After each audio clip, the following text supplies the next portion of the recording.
ሜሴጅ ብታስተላልፍልኝ አንድ መቀበል ግዴታ ነው ግዴታ አይደለም ወይስ ደግሞ ሐዲስን በመቀበል እና ባለመቀበል የሚመጡ ቅድም ኡስታዝ እያለ ነበር አንድ ሙስሊም ሐዲስን በመቀበል የሚያገኘው ነገርና ባለመቀበል የሚያመጣው ጉድለት ሁለተኛ ነገሩን መቀበል ግዴታ ነው ግዴታ አይደለም ከቁርአን ጋር ያለውን ዝምድና ያደረክ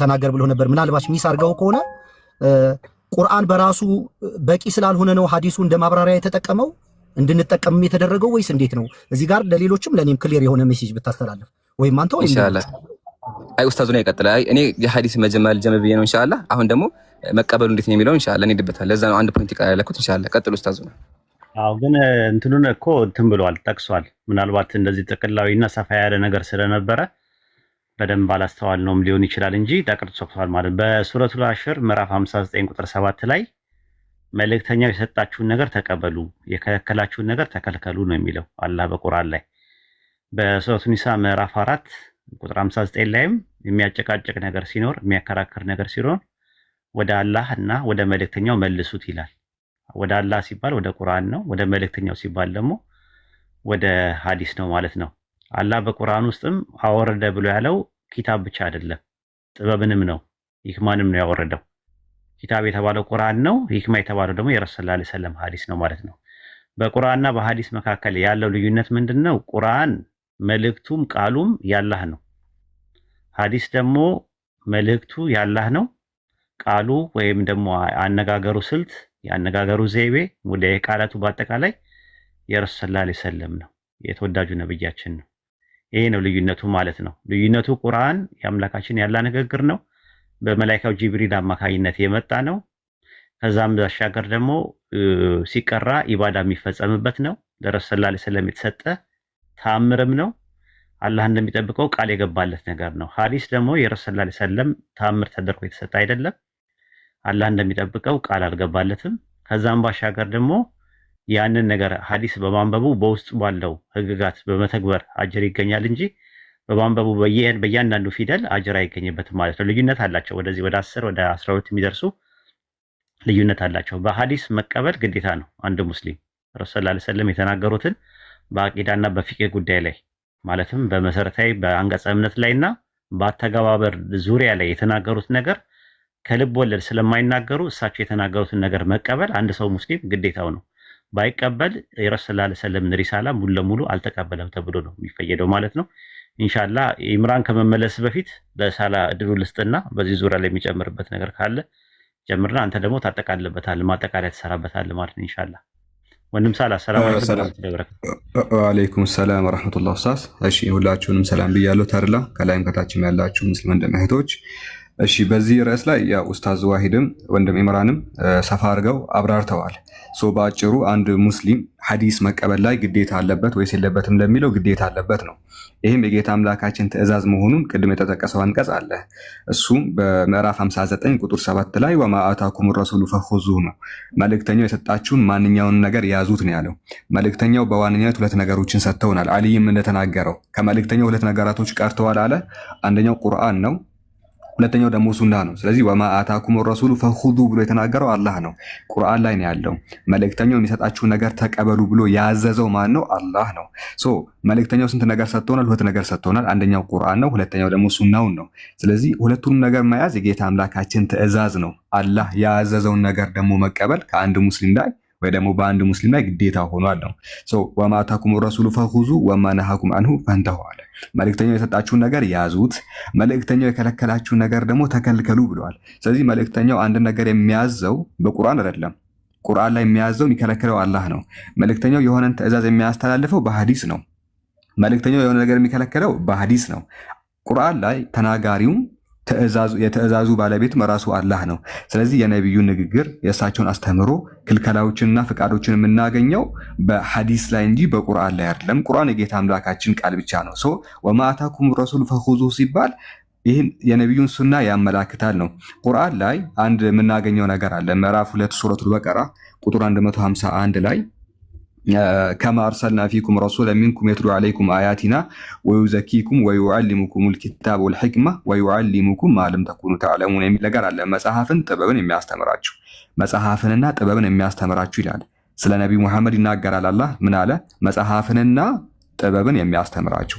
መጽሐፍንም ያስተምራቸዋል ጥበብንም ያስተምራቸዋል አለ። መጽሐፍ የተባለው ያው ቼክ ማድረግ እንችላለን ተፍሲሮቹ ማብራሪያዎቹን። ወዩዐሊሙሁል ኪታብ ሲል ወሁወል ቁርአን ወልሕክማ ሲል ወሂየ ሱና ይላሉ። ጥበብ የተባለው ሐዲስ ነው።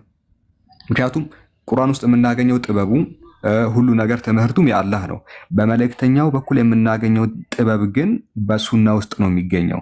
ስለዚህ ይህንን ጥበብ ደግሞ የምናገኘው ሐዲስ ውስጥ እስከሆነ ድረስ ሐዲስን መቀበል ከአንድ ሙስሊም ላይ ወይ ደግሞ በአንድ ሙስሊም ግዴታ ነው። ሌላኛው አንድ ማንሳት የምፈልገው ነገር ምንድን ነው? ቁርአን ላይ ምን የሚል ነገር እናገኛለን መሰላችሁ? ምዕራፍ 48 ቁጥር 29 ላይ ሙሐመዱን ረሱሉላህ የሚል ነገር እናገኛለን። ሙሐመዱን ረሱሉላህ ማለትም ሙሐመድ የአላህ መልእክተኛ ነው የሚል ትርጉም አለው። ሙሐመዱን ረሱሉላህ ሙሐመዱን ረሱሉላህ የሚለው ደግሞ 4 መስፈርቶች አሉ። አንድ ሰው ሙሐመድ የምርም የአላህ መልእክተኛ ነው ብሎ ከተናገረ 4 መስፈርቶችን ሸርጦችን ሊያሟላ ይገባል። እነዚህ 4 ሸርጦች ምንድናቸው ከተባለ የመጀመሪያው ጣአቱሁ ፊማ አመር ነው። አንድ ሰው ሙሐመድ የአላህ መልእክተኛ ነው ሰለላሁ ዐለይሂ ወሰለም ብሎ ከተናገረ 4 ሸርጦችን ሊያሟላ ይገባል። የመጀመሪያው ጣአቱሁ ፊማ አመር ነው፣ ያዘዙትን ነገር መታዘዝ ነው። ስለዚህ እሳቸው የሚያዙት ነገር ደግሞ በሐዲስ ነው። ሐዲስን መቀበል ግዴታ ይኖርበታል ነው። ሁለተኛው ወተስዲቁሁ ፊማ አኽበር ነው፣ የተናገሩት ነገር እውነት ነው ብሎ መቀበል ይኖርበታል አንድ ሰው። ወተስዲቁሁ ነቢ ሙሐመድ የሚናገረው እያንዳንዱ ነገር እውነት ነው ብሎ ማመን አለበት። ይህን ለማመን ደግሞ ሐዲስን መቀበል ይኖርበታል ነው። ሶስተኛው መስፈርት ምንድን ነው? ወጅትናቡ ማነሃ አንሁ ወዘጀር ነው። እርሳቸው የከለከሉትን ነገር መከልከል ነው። ነቢያችን ሙሐመድ ሰለላሁ ዐለይሂ ወሰለም የከለከሉትን ነገር ኮምፕሊትሊ መተው፣ ይሄ ሙሐመዱ ረሱሉላህ ለሚለው የእምነት አንቀጽ መሰረቱ ነው። አራተኛውና የመጨረሻው እሳቸው በደነገጉት ባስተማሩት መንገድ ቢሆን እንጂ አላህ ላይ መለክ ነው። አላህን ማምለክ ያለብን እርሳቸው ባስተማሩትና ባዘዙት መንገድ ብቻ ነው የሚሆነው። ራሳችን በፈጠርነው መንገድ አላህን ማምለክ አንችልም። አንዳንዶች እንደሚያደርጉት እየዘለሉ እንደ አህያ እየዘለሉ አምላካቸው የሚያመልኩ አሉ አይደለ? እንዲህ ወደ ላይ እየዘለሉ እየጨፈሩ ምናምን አላህን እናመልካለን አምላክን እናመልካለን የሚሉ ሰዎች አሉ። ይሄ እሳቸው ያዘዙት መንገድ ስላልሆነ አላህን ማምለክ ያለብን ነቢ ሙሐመድ ባስተማረው መንገድ ነው። ስለዚህ እሳቸው ያስተማሩትን ትምህርት የምናገኘው አላህን ለማምለክ ራሱ ሐዲስ ውስጥ ነው። ስለዚህ ሐዲስን መቀበል አማራጭ ያሌለው ግዴታ ነው አንድ ሙስሊም ላይ እና ይህን ይመስላል። ወደ ቀጣዩ መሄድ እንችላለን። ማሻአላህ ጀዛኩሙላህ ኸይረን ጀዛ። የኢምራን ማጠቃለያ ይሰራበታል ኢንሻአላህ። ምናልባት ተርላ ለምሳሌ አይን ለማየት ብቻውን በቂ ነው? ተርላ አይን ለማየት ብቻውን በቂ አይደለም። በቂ ነው። ሌላ ምን አለ? ከሰውነት አካል ውስጥ እጅ፣ እግርህ ምናምን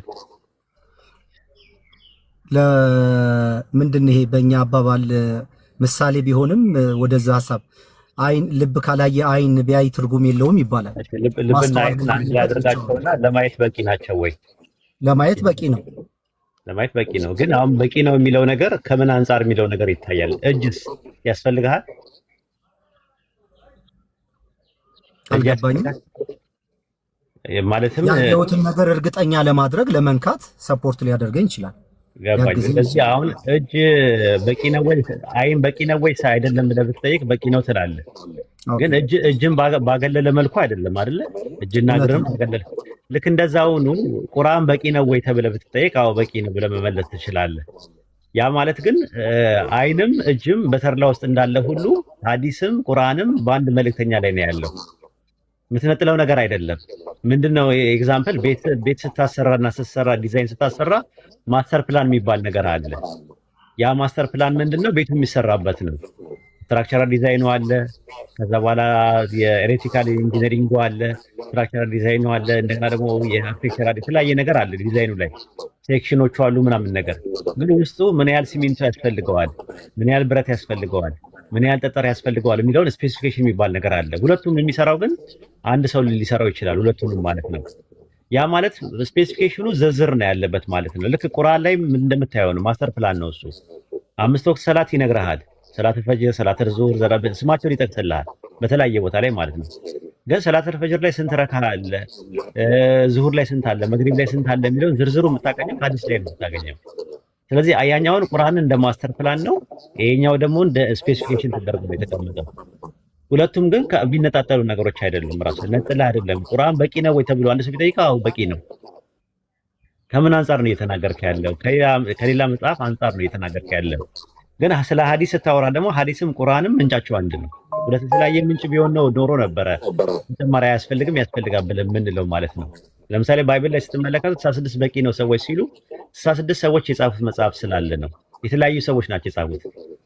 የቁርአንና የሐዲስ ግን ምንጩ አንድ ነው፣ አላህ ነው ራሱ የሁለቱም ማለት ነው። ምንጩ መልእክቱ ያላህ ነው፣ ቃሉ የረሱል ሰለላሁ ዐለይሂ ወሰለም ናቸው። እሳቸው ደግሞ ከልብ ወለድ አይናገሩም ተብሎ የተቀመጠው እና ኢምራን እስቲ ማጠቃለያ ሰራበትና ቀጣዩን ደግሞ እዚህ ጋር ሳትቆም ግን ኡስታዝ ለምሳሌ በዚህ በማህበራዊ ሚዲያ ላይ ያሉ ሙስሊም ወንድምና እህቶች ደግሞ ተቋርጣል እኔ ጋር ነው ብለው በድፍረት የሚናገሩ ደግሞ አሉ። መልስ ካላችሁም አብሮ እግረ መንገዱን እንዴት ይታያል? እሱ ግን እነሱ ሙስሊሞች አይደሉም ሲጀመሩ የወጡ ናቸው፣ የከፈሩ ልጆች ናቸው። አንደኛ ነገር ማለት ነው። በአጠቃላይ ቁርአን ለ1400 ዓመት ቁርአን ከመጣበት ጊዜ ጀምሮ ቁርአን ሐዲስን አንቀበልም የሚል ሙስሊም የለም። ራሱ አሁን ነው በቅርብ ጊዜ ግብጽ ውስጥ አንድ ሰው ተነስቶ ሐዲስ አያስፈልግም ብሎ ቁርአንያ ወይም ደግሞ ቁርአኒስት የሚባል ግሩፕ አሜሪካን ሀገር ሄዶ የመሰረተ ሰው አለ። በኋላ ላይ ሰውየው ራሱን መልእክተኛ ነኝ ያለ መጨረሻ ላይ ለምን መልእክተኛ አይመጣም የሚል ሐዲስ ላይ ስላለ መልእክተኛ አይመጣም ከረሱል ሰለላሁ ዐለይሂ ወሰለም በኋላ የሚላክ መልእክተኛ የለም የሚለው ነገር ስለተቀመጠ ከዛ ጋር የሱ ክሌም እንዳይነካበት ስለፈለገ ሐዲስ አልቀበልም አለ። የሱን ተከትለው ነው ቁርአንያ የሚባሉ ሰዎች የመጡት ማለት ነው። ኦልሬዲ ሄሬቲክስ ነው እሱ። ሙስሊሞች አንላቸውም ሄሬቲክስ ነው። እና የሱን ምናልባት አንዳንድ ሰዎች ለየት ብሎ ለመታየት አንድ ልጅ አለ ለየት ብሎ ለመታየት ስለሚፈልግ ያንን የነሱን አይዲዮሎጂ ይዞ ሲያወራ ስትሰማው ምናልባት ልትሰማው ትችላለህ። ግን የምጠይቀው ጥያቄ በታሪክ ዘመን ውስጥ ለ1400 ዓመት መሀል ላይ ተነስተው ሐዲስ አያስፈልግም ብለው ያሉ ከሰለፎች መካከል ያሉ ሰዎች አሉ ወይ ብለህ ጥያቄ በጠይቀው የለም ራሱ በታሪክ ውስጥ። ስለዚህ ከኛም በኋላ የሆነ ሰው መጥቶ የሆነ ነገር ሊል ይችላል። ያ ማለት ሙስሊም አጠቃላይ ሙስሊሙን ይወክላል ማለት አይደለም። እና ከዛ አንፃር ብትመለከተው ጥሩ ነው። አይ ቲንክ ኢምራን ማጠቃለያ ያሰራበትና ኢምራንም ኢሳላም የሆነ ነገር ማለት ያለ የፈለገ ይመስለኛል። ለኢምራን እድሉን እንስጥና ወይስ አለ አይ ሳላ ካሚያን ከፍትልኝ ኡስታዝ ሱረቱ ነህል ቁጥር 43 ሳላ ሱረቱ ነህል ቁጥር 43 ይሄ ነገር በደንብ ተካተው ኢንሻአላህ ምርጥ መስገን አለ ብዬ አስባለሁ። ሱረቱ ነህል ቁጥር 44 ላይ 44 ሶሪ 43 ማለት ነው። አይዋ እሺ ተመከቱ ቢልበይናት የሚለው ማለት ነው። አይዋ ግልጽ ማስረጃዎችና በመጽሐፍት ላክናቸው ወደ አንተም ለሰዎች ወደ እነርሱ የተወረደችውን ፍቺ ልትገልጽላቸውና ያስተነትሉትም ዘንድ ቁርአንን አወረድን አለ። ፍቺ ልትገልጽላቸው አስመርልኝ። ነብዩ ምንድናቸው? የቁርአን ፍች ገላጭ ናቸው። ፍቺውን ትገልጽላቸው ዘንድ አሉ አምላካችን ያዘ። ስለዚህ ቁርአን በማን ይፈታ ጀማ? በአላህ አይደለ? በነብዩ ነው። የነብዩ ንግግር የት ነው ያለው? አምላክ ይሄን ነገር የተናገረው ዝም ብሎ ነው ማለት ነው? አበሳ ነው? አያችኋ። ስለዚህ ነብዩ ቁርአንን ያብራራሉ። ምሳሌ አምላካችን አቂሚ ሶላትን ስገድ አለ። እንዴት ነው የሚሰገደው? ነብዩ መጥቶ አስተማሩ። አንደኛ። ሁለተኛ ደግሞ ሱረቱ አሊ ኢምራን ቁጥር 30 ላይ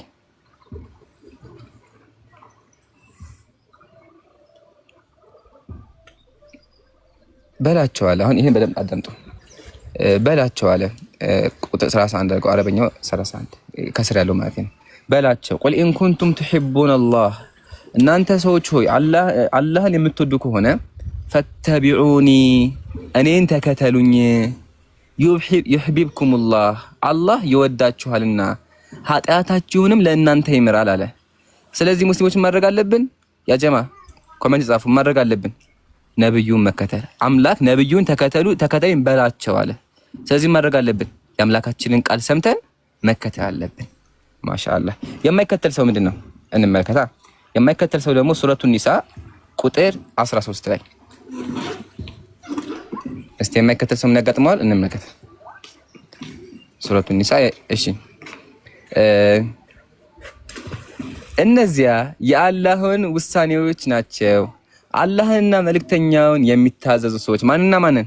አላህን በምን? በቁርአን። መልእክተኛውን ሐዲስን። እሺ የሚከተሉ ሰዎች አለ የሚታዘዙ ሰዎች ከስሮቻቸው ወንዞች የሚፈሱባቸው ገነቶች በውስጣቸው ዘውታሪዎች ሲሆኑ ያስገባቸዋል አለ። ስለዚህ አላህና ነብዩ የሚከተል ካለ የት ይገባል? ያጀማ አሁንም ኮሜንት ጻፉ። ጀነት ይገባል፣ ገነቶችን ትገባላችሁ አለ። የማይከተል ሳላህ የማይከተል ያው አላህና መልእክተኛውን ከስር አላህና መልእክተኛውን የሚያምጽ ውሳኔዎቻቸውንም የሚያስተላልፍ በውስጧ ዘውታሪ ሲሆን የት ይገባል?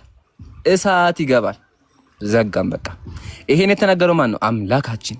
ወመን የዕሲላህ አላህን የሚያምጽ በቁርአን ወረሱለህ ነብዩን የት ይገባል? እሳት ይገባል። በቃ ከእሳትም አልፎ ጥመት ነው። ይሄ ያጀማ ጥመት ነው። ጥመት ደግሞ እንመከስ ሱረቱል አህዛብ ቁጥር 36 ሱረቱል አህዛብ ቁጥር 36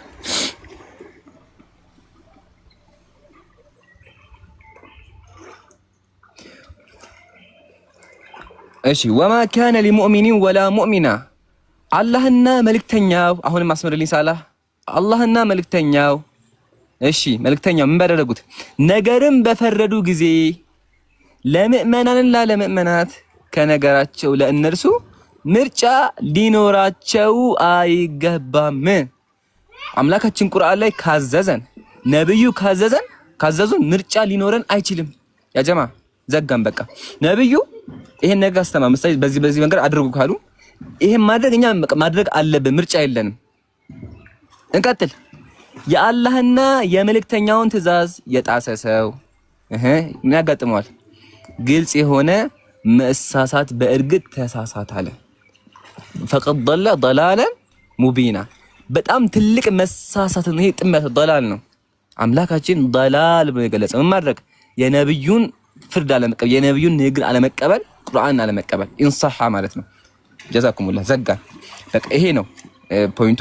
የመጨረሻ አንድ ተልቁኝና ደግሞ ምንድነው የምናደርገው? አሁን ሐዲስ ይጻፍ እንደነበር አንድ ሁለት ነገሮች ላሳያችሁና ማስክሪፕት ማለት ዘጋ። ያው ሐዲስ ቅድም ተገልጿል፣ ግን መጽሐፎቹን ደግሞ እንዴት ነው መክጡጣዎቹ የሚሉትን ነገሮች ላስቀምጥላችሁ ኢንሻአላህ። ኦኬ ላይት በጣም ስላለ ቆይ እስቲ ሌት ሚ ፊክስ ኢት ይታያችኋል ብዬ አስባለሁኝ። ላይት አለ አሁን ጥራት የለውም ለዛ ነው። አሁን እነዚህ የምትመለከቷቸው ኦልሞስት 1000 ዓመት ያሳለፉ ኩቱቡል ሐዲስ ናቸው። የሐዲስ መጽሐፎች ናቸው። ሐዲስ የተጻፉባቸው ይሄው ኢማሙል ቡኻሪ መጽሐፍ ነው። ይሄ ኦልሞስት 1000 ዓመት አልፎታል። ጀማ አያችሁ አይደለ? ቃል ብቻ አይደለም እገሌ እንደዛ አይደለም። ያ የነብዩ ንግግር ኦልሞስት ከትንሽ በሰነድ ከመጣ በኋላ ተሰንዶ ተቀምጧል።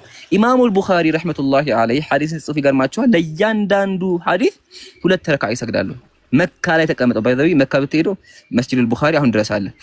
ተቀምጠው እያንዳንዱን ሐዲስ በደንብ እያጣሩ አንድ ያው ሁልጊዜ ታውቁታላችሁ አንድ ታሪክ የወር ያክል መንገድ ኢማሙል ቡኻሪ ረህመቱላሂ ዐለይሂ ተጉዞ ያንን ሁላ መንገድ ሐዲስ ይዘግቡ ማለት ነው። ያንን ሁላ ተጉዞ ሲሄዱ ምን እያደረገ አገኙት?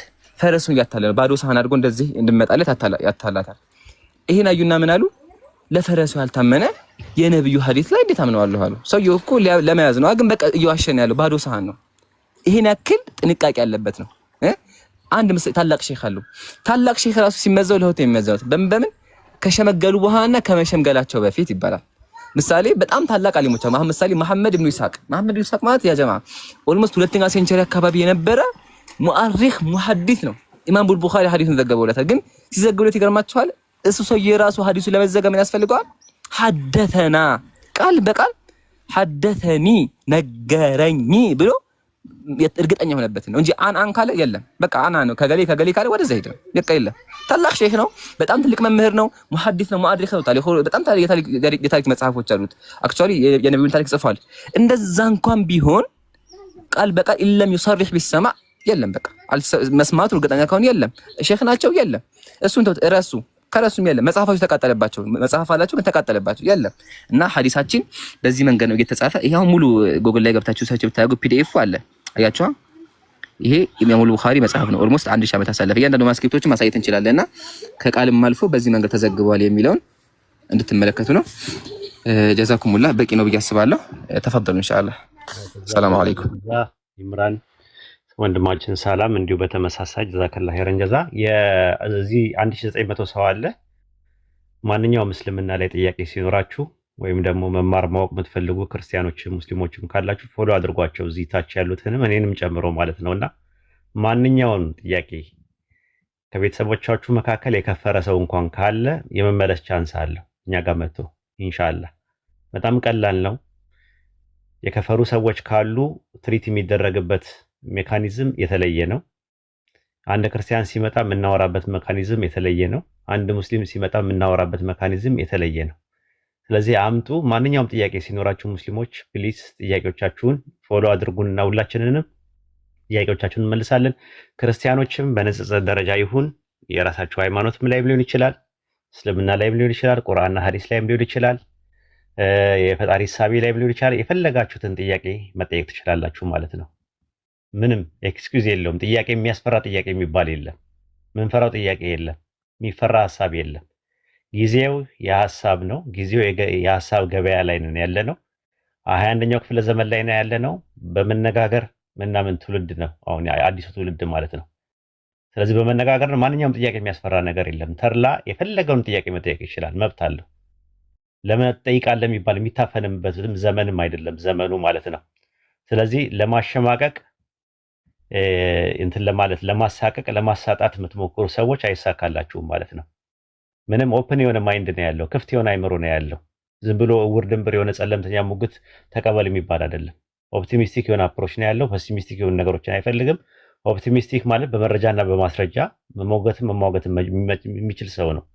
ማዳመጥ ክህሎትም ክጃሎትም ያለው ሰው ነው እና ሁላችሁም ፎሎ አድርጉን እንትን እንላለን ማለት ነው ኢንሻአላህ። ሶስተኛው ነጥብ ምንድነው? የተነሳ ነጥብ እስልምና የተፈጥሮ ሃይማኖት ነው ሲባል ምን ማለት ነው የሚለውን ነገር ወንድም አቡበከር አለ ኢንሻአላህ እሱን ያብራራልናል። ወንድም አቡበከር በሚያብራራው ነገር ላይ ጥያቄ ካለ ራሱንም እኔንም መጠየቅ ትችላለህ። ወንደርፉል። ምንም ጥያቄ አያስፈራም። እኛ የሚያስፈራ ነገር የለም ኢንሻአላህ። ሰላም አለይኩም ወራህመቱላሂ ወበረካቱ። ኡስታዝ አቡበከር። ወአለይኩም ሰላም ወራህመቱላሂ ወበረካቱ። ጀዛኩሙላህ አላህ ሱብሃነሁ ወተዓላ ባወራችሁት በተናገራችሁት ባስረዳችሁት የምትጠቀሙ ያርጋችሁ። እንደ አዲስ ምናልባት ለሚያዳምጠው ለኖርማል ለሙስሊሙ ራሱ እንደ አዲስ ትምህርት የሚሆን ነገር ነው። በጣም የሚገርም ማብራሪያ ነው። አጠቃላይ ዛሬ እንደ አዲስ ሰው መጥቶ ቢያዳምጥ ራሱ የሚገርም ማብራሪያ ነው። እንደው አላህ ሱብሃነሁ ወተዓላ በተድላ ውስጥ እየሰራ ያለውን ስራ ነው የተረዳሁት ዛሬ እንደዚህ አሰባስቦ ሁሉም የራሱን ማብራሪያ በዚህ በሚገርም መንገድ ማለት ነው ህዝቡ የሚማርበትን መንገድ ፈጥሮታል ብዬ አስባለሁ። የተላ ከሄድም አንዳንድ ያደገኛ ስለሆነ አውቆ እዚህ ሊያስለፈልፍም ሊሆን ይችላል። እዚህ ያሰባሰበው አላህ ያድርገው ኸይር ነው። በጣም ጥሩ ትምህርቶች እንትን ስለተባሉ ማለት ነው። የመጀመሪያው ርዕስ በደንብ አድርጎ ከኡስታዙ ሄድ ጀምሮ ኢምሩ ከዛ ሳላህ በሚገርም ሁኔታ እንትን ተብሏል። ሌላው የጠየቀው ጥያቄ ላይ እስልምና የተፈጥሮ ሃይማኖት ነው የሚለውን ነገር ወይም ፊጥራ ወይም ደግሞ ተፈጥሯዊ ዝንባሌ የምንለውን ነገር እንዴት አድርገን ነው ማብራራት የምንችለው የሚለው ወሳኝ ነጥብ ነው በመሰረቱ ማለት ነው። እና ለዚህ ማብራሪያ ሳይንሳዊ የሆነ ማብራሪያ፣ ሳይኮሎጂካል የሆነ ማብራሪያ እንዲሁም ኢስላም ወይም ደግሞ ዲናችን የሚያስቀምጠውን ማብራሪያ በተወሰነ መንገድ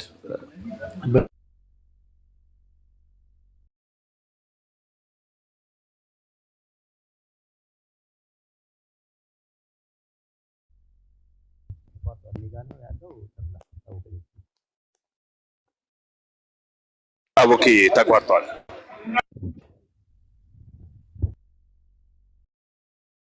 አቡኪ እየሰማንህ አይደለም፣ ድምፅህን ተቋርጠሃል። ስትጀምር እንደ አዲስ ብትጀምረው መልካም ነው። ሚስ እንዳናደርግህ ወጣ መሰለኛል። ኔትወርክ ማለት ነው። ኢምራን ወርደዋል። ኢምራን ካለ ሪኩዌስት ላክ እና እንትላለን እናስገባሃለን። ኢምራን አቡኪ ሪኩዌስት ላክ። የሚሳደቡ ሰዎች ከስራ አሉ። እንግዲህ ስድብ የሽንፈት ምልክት ነው። ስድብ የተሸናፊነት ምልክት ነው። የሀሳብን በሀሳብ ሰዎች መሞገስ ያቅታቸው ያው ዱላ ያነሳሉ። ዱላው ደግሞ ስድብ ይባላል ማለት ነው። አትሳደቡ ክርስቲያኖች። ምንም የሚያሰድብ ነገር የለም። ሀሳብ ነው የቀረበው። በዲናችን ዙሪያ ነው እየተወያየን ያለ ነው። በራሳችሁ ሃይማኖት እንኳን ምንም ያወራነው ነገር የለም። ሊያናዳችሁ ሊያበሳጫችሁ የሚችል ነገር የለም። መቼም እስልምና እንደው ጋመድ ለማድረግ ቀንና ሌሊት ነው የምትለፉት እናንተ። አይሳካልም። ማስታወቂያ አልሐምዱሊላህ። እሺ አቡኪ ቀጥል። ወጥተህ ነበረ ከመጀመሪያውኑ ጀምሮ ስለ ደቂቃ ሙሉ እያወራሁ ነበር ኡስታዝ። በጣም አፍወን አላየሁትምና ማቹኝም እንዴ? አዎ እንደ አዲስ ጀምር አቡኬ። ምንም መሀል ላይ ልትጀምር ስትል ነው ኦልሬዲ የተቋረጠው። እንደ አዲስ ጀምረው።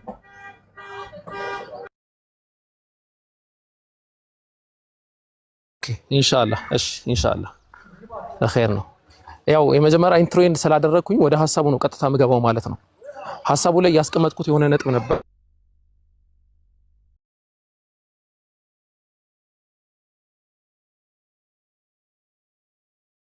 መጀመሪያ መረዳት ያስፈልጋል ነው። ፊጥራ የሚለውን ሳይኮሎጂካሊ እንመለከተዋለን፣ በዲናዊ አረዳድ እንመለከተዋለን። ብቀኛ እየሆነ ነው። ያ አላህ ከእንደገና አውራ ተቋርጠ አሁን ነው የመጣኸው። እሺ ኮፒ ሊንክ እሺ ኡስታዝ ኮፒ ሊንክ ይደረግና አዎ ችግሩ ያለው እንትኑ ጋር አይመስለኝም፣ እንትኑ ቤቱ ላይ አይመስለኝም። ምክንያቱም የኛ ድምጽ በደንብ ነው የሚሰማው። ኦኬ አንተ ምንድነው የምታረገው? እንትን በለው አስተካክለው ዳታ ወይ ደግሞ ቦታ ዝም ብለህ ቀይር እስቲ ያለህበት ቦታ ላይ ዞር ዞር በል። አብሽር ኸይር። አሁን እዚህ ይሰማል ኡስታዝ? ምን የሚሰማው? ቀጥል። ኦኬ እሺ። ስለዚህ ፊጥራ የሚለውን ነገር ሳይኮሎጂካሊ ሳይንሳዊ በሆነ መንገድ ኢስላማዊ ደግሞ በሆነ በቁርአንና በሐዲስ መንገድ ልንረዳው ነው የምንሞክረው ማለት ነው፣ አላህ በፈቀደው ያክል። መጀመሪያ ማወቅና መረዳት ያለብን ነገር ፊጥራ ብሎ ማለት ራሱ ምን ማለት ነው? ምክንያቱም ያነሳው ጥያቄ ስለነበረ ማለት ነው። ወደ ኋላ በመልሰህና ተድላ በእናትህ ማህፀን ውስጥ ወይም ደግሞ በእናትህ ሆድ ውስጥ ሳለ እጅ የሚባል ነገር አላህ Subhanahu Wa Ta'ala ፈጥሮልሃል ወይም ያን ቅርጽ ሰጥቷል። እና በዛ ሰዓት ያ እጅ ለምን ነው የሚጠቅመኝ ብለህ በእርግጠኝነት ትጠይቃለህ። ምን ያደርግልኛል ትላለህ በዛ ሰዓት ማለት ነው። ግን የሚጠቅምህ ለወደፊት የሆነው ህይወት ነው። ስለዚህ እጅ እንደሚጠቅመው ሁሉ ፊጥራ የሚባለውም ነገር ያ ነው ወይ እንደዛ ነው ወይ የሚለው ነው የመሰረታዊ ጥያቄ ማለት ነው። ልክ ጆሮ ምናምን እንደሆነው ለኛ ተደርጎ የሚሰጠን ነገር ነው ወይ ነው ጥያቄው። መልሳችን አዎና አዎ ነው የሚሆነው። ግን መረዳት የሚያስፈልገው ነገር አለ። ብዙ ጊዜ አጽንኦት ሰጥቶትም ስለማንገነዘበው ነው። ነብዩ መሐመድ ሰለላሁ ዐለይሂ ወሰለም በሐዲስ ላይ ጅብሪል መጥቶ ኢስላም ማለት ምን ማለት ነው ሲላቸው ኢስላም ብሎ ማለት አንተ ሸሃዳ አላ ኢላሀ ኢላላህ ወአነ ሙሐመደን ረሱሉላህ ወቱቂመ ሰላተ ወቱእቲ ዘካህ ብለው ነው ያስቀመጡት። ዘካን መስጠት፣ ጾምን መጾም፣ ሰላትን መስገድ፣ አላህን አንደኝነት መመስከርና የነብዩ መሐመድ ሰለላሁ ዐለይሂ ወሰለም ነብይነት የኔም ነብይነት መመስከር ነው ብለው ነው ያስቀመጡት። ያንን ነው ወይ ያለን ያለነው የሚለውን ግን መገንዘብ ያስፈልጋል። እኛ ህፃን ልጅ ገና ሲወጣ አላሁ አክበር እያለ አሽሀዱ አላ ኢላሀ ኢለላህ አሽሀዱ አነ ሙሐመደን ረሱሉላህ እያለ ይወጣል እያለን አይደለም። የኢስላምን ኮንሴፕት ማወቅ ያስፈልጋል። ለዛም ኢስላም የሚለውን ትልቁን ማዕቀፍ ዓም የሚባለውን የኢስላም ክፍል በሁለት አይነት መንገድ መረዳት እንችላለን ማለት ነው። አንደኛው ከውንይ ብለን የምናስቀምጠው ነገር አለ፣ አልኢስላሙል ከውኒ ወይም ኢራደቱል ከውኒያ ብለን እናስቀምጠዋለን። ሁለተኛው ደግሞ አልኢስላሙ ሸርዒ ወይም ደግሞ ኢራደቱል ሸርዒያ ብለን ልናስቀምጠው እንችላለን ማለት ነው። በኢራደቱል ከውኒያ ወይም ኢስላም አልከውኒይ ብለን በምንጠራው ይሄ አጽናፈ ዓለምን አጠቃላይ የአጽናፈ ዓለማዊ ፍላጎት ብለን ልናስቀምጠው እንችላለን። በዛ ሁኔታ እኔ ተድላ አይደለንም። ክርስቲያኖች፣ ሙሽሪኮች፣ መጁሶች፣ ጣዖት አምላኪያን ዓለም ላይ ያለ ሰው በሙሉ ሙስሊም ነው። ማስረጃ ከቁርአን አላህ ቁርአን ላይ ወለሁ አስለመ መን ፊ ሰማዋት ወልአርድ ጠውዐን ወከርሃ ለአላህ ለእርሱ ለአላህ Subhanahu Wa Ta'ala በሰማይ በምድር ያለ ሁሉ በእርሱ ውስጥ ያለ ሁሉ በውድም በግድም ለአላህ Subhanahu Wa Ta'ala የታዘዘ ነው ይለዋል። የአረብኛውን ቃል ብትመለከተው አስለመ ነው የሚለው። አስለመ ነው፣ ታዛዥ ነው፣ ሙስሊም ነው። ለየትኛው ለአላህ Subhanahu Wa Ta'ala ህግጋት፣ ለፀሐይ መውጣት መግባት ለመሳሰለው ነገር ማለት ነው። ከውኒ ብለን እናስቀምጠዋለን። ሁለተኛው ደግሞ ሸርዒ ብለን የምናስቀምጠው ደግሞ አለ። ሸርዒ ብለን የምናስቀምጠው ለአላህ Subhanahu Wa Ta'ala ፈጽሞ ብሎ ያስቀመጠልን ነገር ሰላት ስገዱ ብሎናል። እናንተ ያመናችሁ ሰዎች ሆይ አቂሙ ሶላህ ሰላትን ስገዱ፣ እውነትን ተናገሩ፣ አትዋሹ። እነዚህ ያስቀመጣቸውን ህግጋት ደግሞ ስንፈጽም ይሄ ሸርዒ ተብሎ ይቀመጣል። ስለዚህ አንድ ሰው በፊጥራ ሲወለድ መጀመሪያ በከውኒ ሙስሊም ነው አንደኛ። ሁለተኛ ደግሞ ፊጥራ ብለን የምናስቀምጠው ነገር አንድ አምላክ አላህ የሁሉ ፈጣሪ የሁሉ አስገኝ ያልተገኘ የሚያስገኝ አንድ አምላክ እንዳለ ማንኛውም ልጅ ሲወለድ በአእምሮ ተቀብሎ ነው እንትን የሚለው ማለት ነው የሚነሳው። ይሄንን ከራሴ ከተፈጥሯዊ እንትኔ ወይ ደግሞ ስለተመቸኝ ወደ እስላም አጠጋግቻ አይደለም ማስቀምጠው ማለት ነው። ምሁራኖች የሳይኮሎጂ ምሁራኖች ዶክተር ባሪት ተብሎ የሚጠራ ግለሰብ ቦርን ቢሊቨርስ የሚል መጽሐፍ ጽፎ ነበረ ወይም ደግሞ ተፈጥሯዊ አማኞች የሚል መጽሐፍ ጽፎ ነበረ በ2012 ላይ ማለት ነው። ያን መጽሐፍ የማግኘት አክሰስ ካላችሁ በታነቡ ተጠቃሚ ትሆናላችሁ ማለት ነው።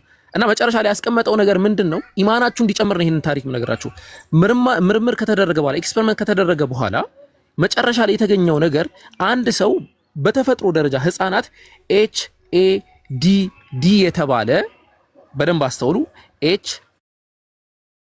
HADD የተባለ ምህጻረ ቃል ነው የተሰኘ የአእምሮ ዝግጁነት አላህ Subhanahu Wa Ta'ala ወይም አምላክ አስገብቶ ነው የፈጠራቸው የሚል ድምዳሜ ላይ የደረሱት ማለት ነው። ሃይፐር አክቲቭ ኤጀንሲ ዲቴክሽን ዲቫይስ ተብሎ ይጠራል በመሰረቱ ማለት ነው። ፊጥራ ብለን የምንጠራው እኛ ሲምፕሊ ይሄንን ነው። አንድ ኤጀንሲ አለ። ኤጀንሲ ማለት የሚያስገኝ ማለት ነው፣ የሚፈጥር ማለት ነው።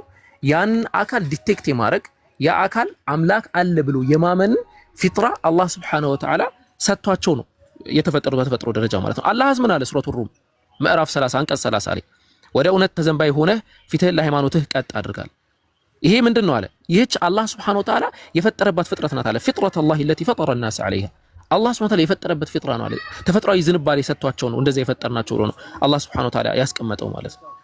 ስለዚህ አጠቃላይ የኢስላምን የፍጥራን ኮንሴፕት ስናስቀምጥ በዚህ ደረጃ እያልን ነው። እየሰገዱ ይወለዳሉ የሚል ሐሳብ እያስቀመጥን አይደለም ልጆች፣ ወይም ደግሞ አሽሃዱ አላ ኢላሃ ኢላላህ እያሉ እንትን ይላሉ እያልን አይደለም።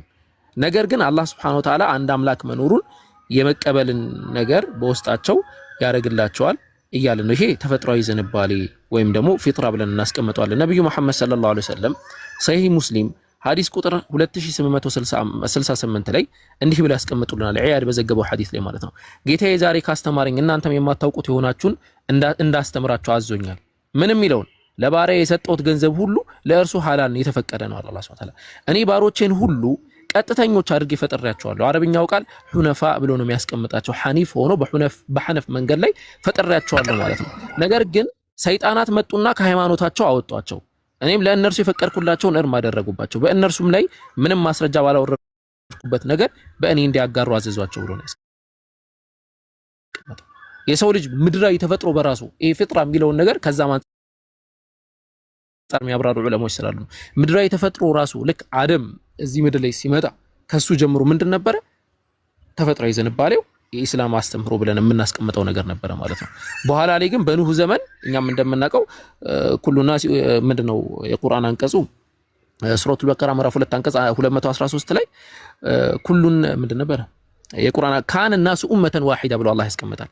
ካነ الناس امه واحده فبعث الله نبيين وبشرين ومنذرين እያለ ያስቀምጣል ማለት ነው። መጀመሪያ አንድ ኡማ ነበሩ which is በኢስላም መንገድ ላይ የነበሩ ናቸው። ከዛ በኋላ ቀስ እያሉ እየተለያዩ መጡ ማለት ነው። ስለዚህ ኤጀንሲ እያወራን ነው። ይሄንን የፊጥራን ኮንሴፕት እስልምና ላይ ስናነሳ ስለዚህ ነገር እያወራን ነው። የመጀመሪያው አያደራድርም ብለናል። በከውንይ ደረጃ ሁሉም ሙስሊም መሆኑ አያደራድርም ማንም አካል ማለት ነው። ሸርዒ ደግሞ የሆነው ደግሞ በዚህ ደረጃ ልናብራራው እንችላለን ማለት ነው። ምናልባት ካለውበት ምናምን ቦታ አንፃር ትንሽ የተዘበራረቀ ነገር ካለ በጥያቄዎች ደግሞ እያደስናቸው እየገነባናቸው እንሄዳለን።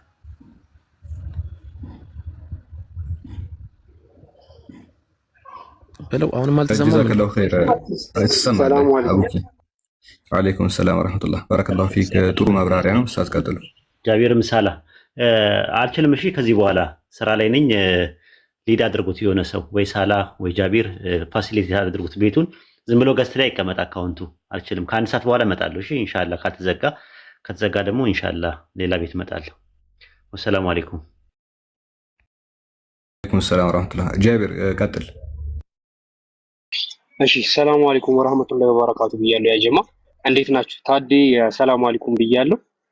ሞር በደም ማለት በጣም የሚገርም ማብራሪያ የሚገርም ነገር ነው እየተማረን ያለ ነው። ግን እዚህ ነገር ላይ እኔ አንድ ነገር መጨመር ፈልጋለሁና ምንድነው በክርስትና በነበረ ከክርስትና ነው የምንጀምረው። ይሄንን አሁን ውሸት የሚያስመስለው ላይክ ሰዎች እንዴት ሲፈጠሩ ሙስሊም ሆነው ይፈጠራሉ የሚባለውን ነገር ውሸት የሚያስመስሉት ክርስትና ሃይማኖት ላይ ላሉ ጥያቄዎች ጥያቄ መመለስ ስለሚያቅታቸው ውሸትን ይደራርቡበታልና ይህንን ነገር ውሸት ያስመስሉታልና ከዛ ነገር አንጻር ነው። በጣም ኮንሰፕቱ በጣም ኢዚ ነው እና ምንድነው ኮንሰፕቱ እያልን ያለ ነው። በክርስትና ሃይማኖት ልጆች ሲወለዱ ምንድነው እምነታቸው ሲባል ከሃዲ ናቸው። ከሃዲ ሆኖ ነው የሚፈጠሩት። አይ ቲንክ እሰማለሁ በደምብ ሳል አንዳችሁ ነገር ትሰማለህ፣ ግን የተወሰነ እንትን ጥራት ቆምሺ መሰማት ትሰማለህ ወይ ጮክ ለማለት እሞክራለሁ። እና ክርስቲያኖችን ብትጠይቋቸው ህፃኖች ሲወለዱ ምንድናቸው ሲል ከሃዲ ሆኖ ነው የሚፈጠሩት። እንደውም በድፍረት ራሱ ልጆች ሳይጠመቁ ከሞቱ በቃ ገሃነም ነው የሚገቡት ሁላ ተብሎ እንደዚህ አይነት ትምህርቶችን ሁላ ሰምተናል። እና ይሄ ምንድነው ይሄ ስቅለት፣ ጥምቀት ምናምን የሚባለው ይሄ የሰው ፈጠራ የሰው ሰራሽ የሆኑ ነገሮችን በቃ የሆነ ስሜት የሚሰጡ ለማድረግ ከንቱ እንዳይሆኑ ለማድረግ በቃ የማይሆን ነገር ደራርቦ ህፃን ልጆችን ከሃዲ እስከማድረግ ድረስ ምንም በቃ ከሃዲ ምንም በማያውቁት ነገር ማለት ነው። እና ይሄ ነገር ነው እያደረጉ ያሉት። እና እኛ ግን ልጆች ሲወለዱ ሙስሊሞች ናቸው ስንል ምንድነው በቃ ሲወለዱ ከሃዲ ሆኖ አይደለም የሚፈጠሩት፣ አማኝ ሆኖ ነው የሚፈጠሩት። ላይክ ያ የፈጠራቸው ፈጣሪ እኛ ፍጥሩንን እሱ ፈጣሪያችን ነው ብለው እዛ እምነት ላይ ነው የሚፈጠሩት። እንደገና ደግሞ እሱ ጌታችን ነን እኛ ባሪያችን ነው እኛ ባሪያዎች ነን የሚለው ኮንሰፕት ላይ እዚህ ኮንሰፕት ላይ ነው የሚፈጠሩት እንጂ ከሃዲ ሆኖ እንዴት ነው የሚፈጠሩት? እኔ በጣም የሚያስቀኝ ነገር ነው።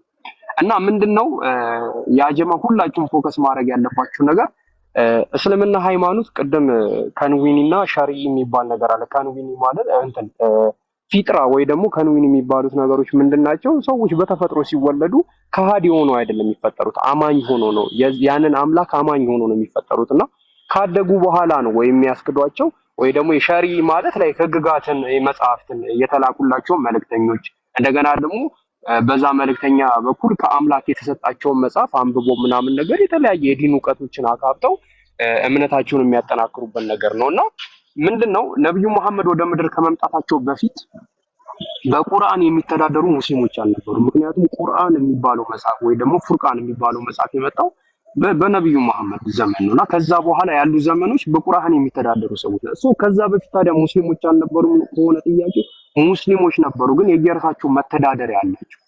ላይክ በሙሴ ዘመን በተውራት ይተዳደራሉ፣ በዳውድ ጊዜ በዘቡር፣ በኢሳ ጊዜ በኢንጂል ሁሉም በየራሳቸው ጊዜ የሚተዳደሩበት የራሳቸው የሆነ መተዳደሪያ መጽሐፍና የራሳቸው የሆነ መልእክተኛ አላቸው እያልን ነው። እና አንደኛ ነገር ልጆች ሲወለዱ አማኝ ሆኖ ነው የሚፈጠሩት። ይሄ በጣም ግልጽ ነገር ነው፣ በጣም ግልጽ ነገር ነው።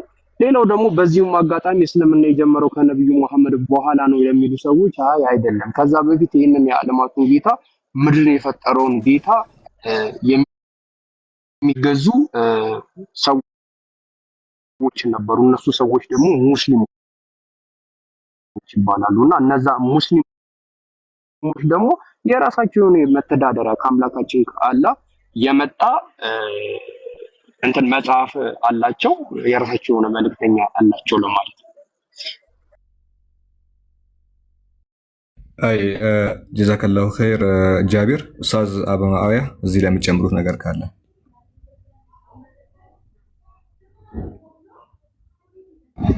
አሰላሙ አለይኩም ወራህመቱላሂ ወበረካቱ። ወአለይኩም ሰላም ወራህመቱላሂ። እንዴት ናችሁ? ወአለይኩም ሰላም ወራህመቱላሂ።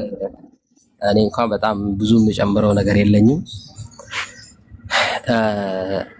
ፊጥራ በኢስላም ፊጥራ የሚባሉ ነገራቶች ቅድም ከውኒና ሸርዒ ኢስላም ማለት ከውኒና ሸርዒ ነው ብሎ ቅድም ኡስታዞች እንዳስረዱት፣ እስቲ ምን ማለት ነው ከውኒ ማለት ነው ሸርዒ ማለት ምን ማለት ነው ብለን እንሄድ። አንድ ሰው ይሄ ዩኒቨርስ በቀጥታም ይሁን ይሄ አምላክ ይሄ ዩኒቨርስ የፈጠረው አምላክ ይሄን ዩኒቨርስ ለአምላክ ትዕዛዝ እንዲያደር አርጎ ነው የፈጠረው። 4 ነጥብ። ለአምላክ ትዕዛዝ ሳይወድ በግዱ የአምላክን ትዕዛዝ የሚታዘዝ ሆኖ ነው ይሄ ዩኒቨርስ የተፈጠረው።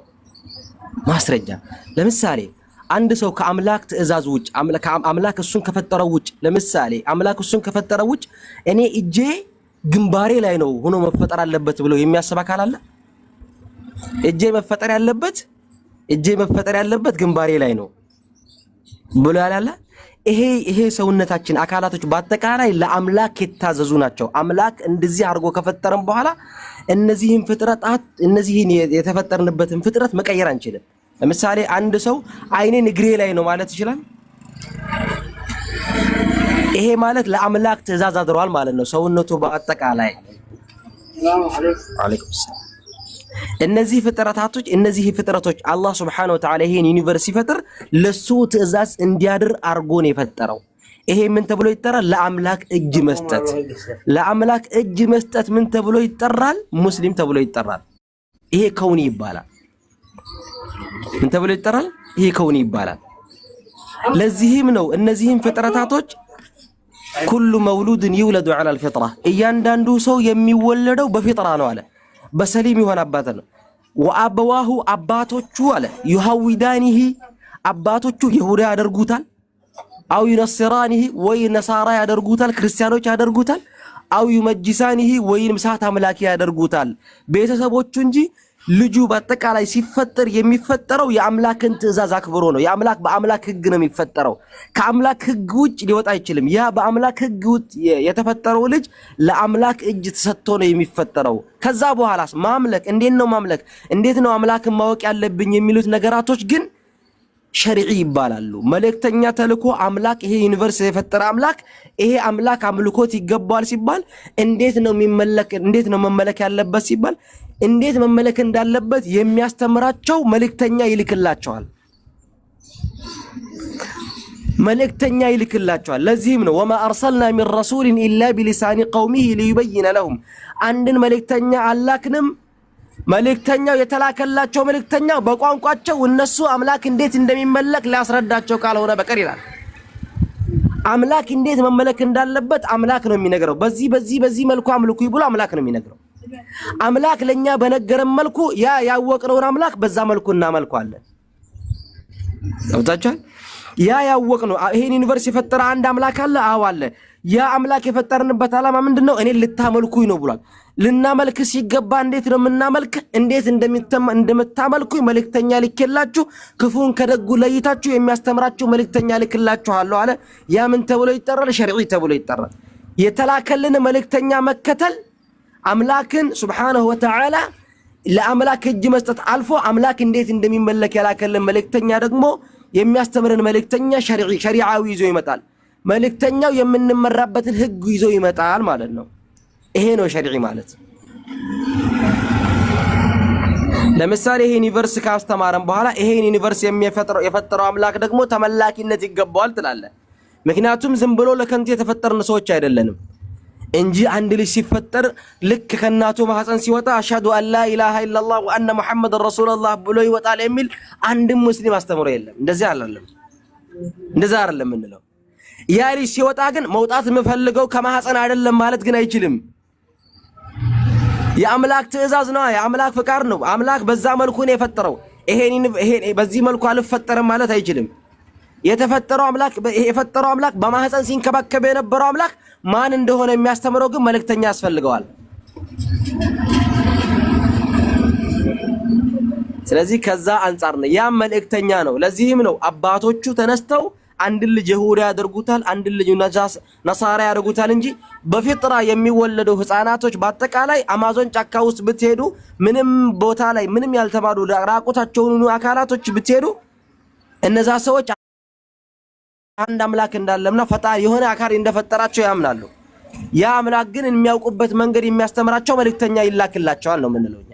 ይሄ ሸሪዒ ይባላል። ለዚህ ከብዙ በጥቂት ይሄን ይመስላል። ብዙም ማብዛት ስላልፈለኩ ነው። ቴንክ ዩ። ሰላም አለይኩም። ጀዛከላሁ ኸይር ወንድም ኡስታዝ አቡ ሙአዊያ። እሺ በፊጥራ ላይ የመጨረሻ ነገር ወንድም ኤልያስ ሐሳብ ካለው ወደ ኤልያስ እንሄድና ወንድማችን ተድላ ደግሞ ተጨማሪ ጥያቄ ካለው ወይ ደግሞ ክሊር አይደለም ብሎ የሚያስበው ነገር ካለ እሱን እንዲጠይቅ እናደርጋለን። ኤልያስ እዚህ ላይ የምትጨምረው ነገር ካለ። እሺ ድምጽ የሚሰማ ከሆነ ቢስሚላህ አልሐምዱሊላህ ወሰላቱ ወሰላሙ ዐላ ረሱሊላህ ሰለላሁ ዐለይሂ ወሰለም። ስለተነሱ ሶስቱ ፖይንቶች በሐቂቃ ያው በደንብ ተብራርቷል። አሁን ስለ ድምጽ ከፍ አድርገህ አይሰማም።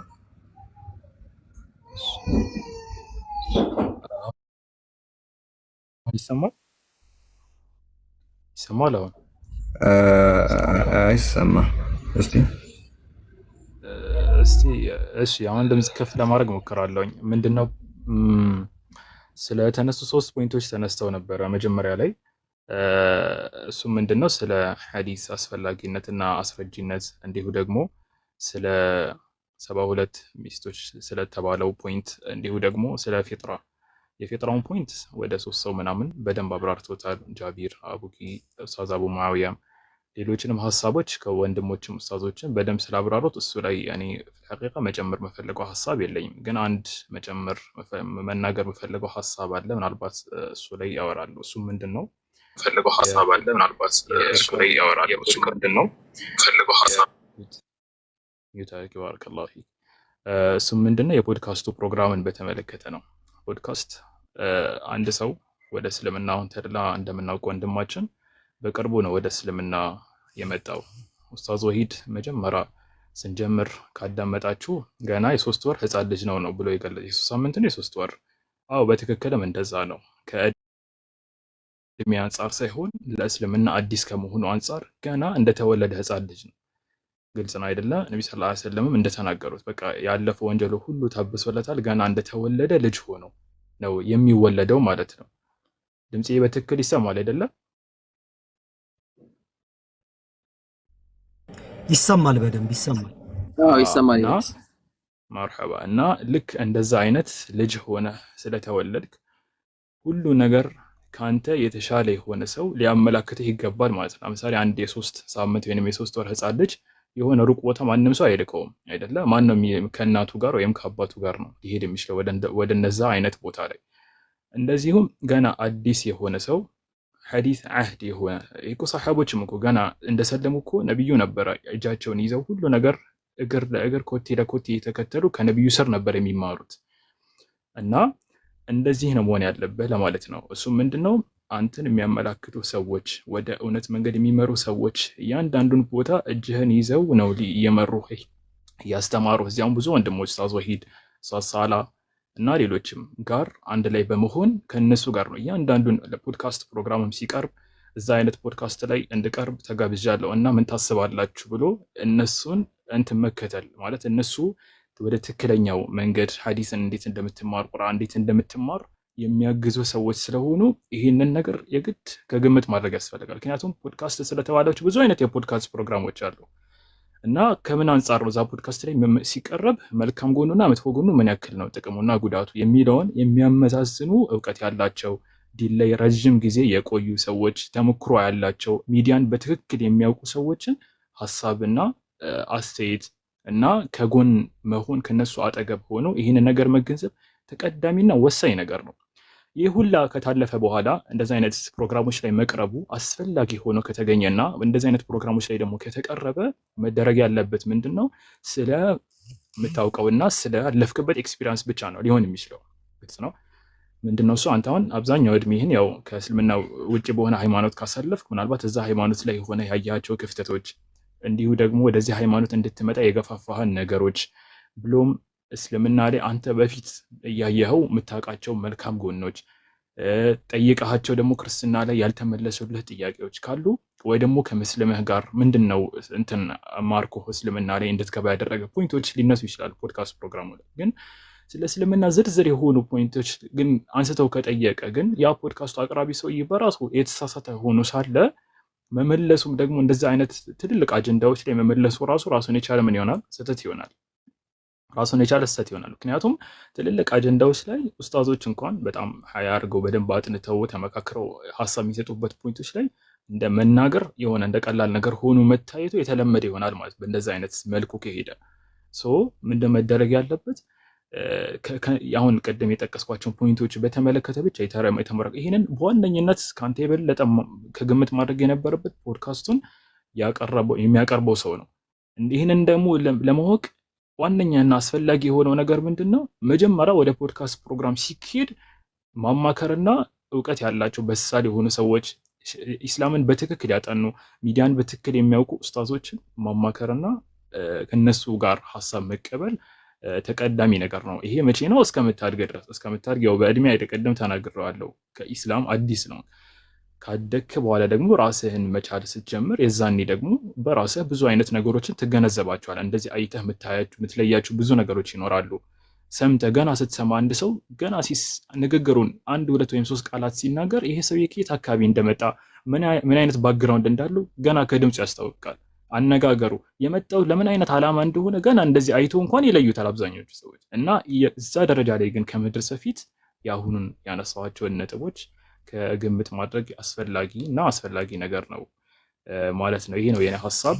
የተነሱት ያው 3 ፖይንቶች ላይ ከበቂ በላይ ኡስታዞች እና ወንድሞች መልስ ስለሰጡ እዛ ላይ ያው ማብራራት የሚፈልገው የለም። والله اعلم وصلى الله على نبينا محمد። ቀጥሎ ወንድም። እሺ ጀዛከላሁ ኸይር። እሺ ወንድም ታርላ እስካሁን እንትኖች የተመለሱ መልሶች አሉና ምናልባት አልተነካ የምትለው ሐሳብ ካለ እሱን ንገረንና ትንሽ ሪያክት እናደርግበታለን። ወይ ደግሞ ሌላ ጥያቄ ካለ ሞር እንዲብራራ የምትፈልገው ነገር ካለ መጠየቅ ትችላለህ፣ ለታዳሚ ማለት ነው።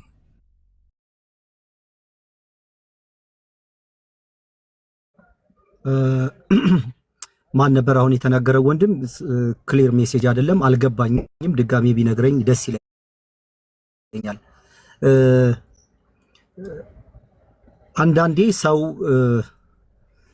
አሁን እኔ ፈጣሪ ሙሉ አድርጎ ነው የፈጠረኝ። በማቀው ነገር ላይ በማቀው ነገር ላይ በድፍረትና ድፍረት ማለት ብልግና አይደለም። በድፍረትና በብዙ እምነት መናገር ስተት ነው ብዬ አላምንም። ጉድለቶች ካሉ ይስተካከላሉ ብዬ አስባለሁ። ግን በእያንዳንዱ ጉዞዬ ላይ ግን ሰውን እያስፈቀድኩኝ መሄድ ጤነኛ ሐሳብ ነው ብዬ አላምንም። ሚስ አድርጌ ከሆነ ድጋሜ ትመልስልኛለህ። ቀደም ግን ሁል ጊዜ ጃቢር ምን ያህል እንደሚረዳኝ አላቅምና ጎበዝ ነው። ቀደም በሰፊው አልሄደበትምና በጣም ልቤን ይነካኝን የጃቢርን ሐሳብ እኔ ደግሜ በደንብ ላብራራው። አንድ እውነትን ለመሸፈን በብዛት ከራሳቸው ችግር ነው የምንጀምረው። ይሄ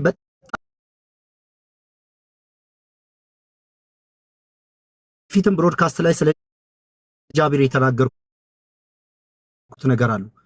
አንዳንድ ይሄ የሰውን ስሜት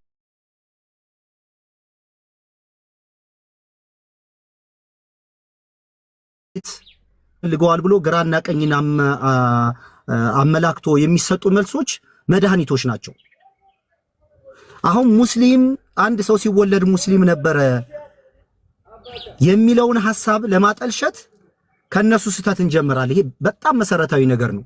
ቴንክ ዩ ሶ ማች ጃቢርዬ። አንድ ህፃን ልጅ ሲወለድ ጀምሮ ኃጢአተኛ፣ እርኩስ፣ ከሃዲ ተደርጎ መቆጠር የሚለው ትምህርት ራሱ ለምን መጣ?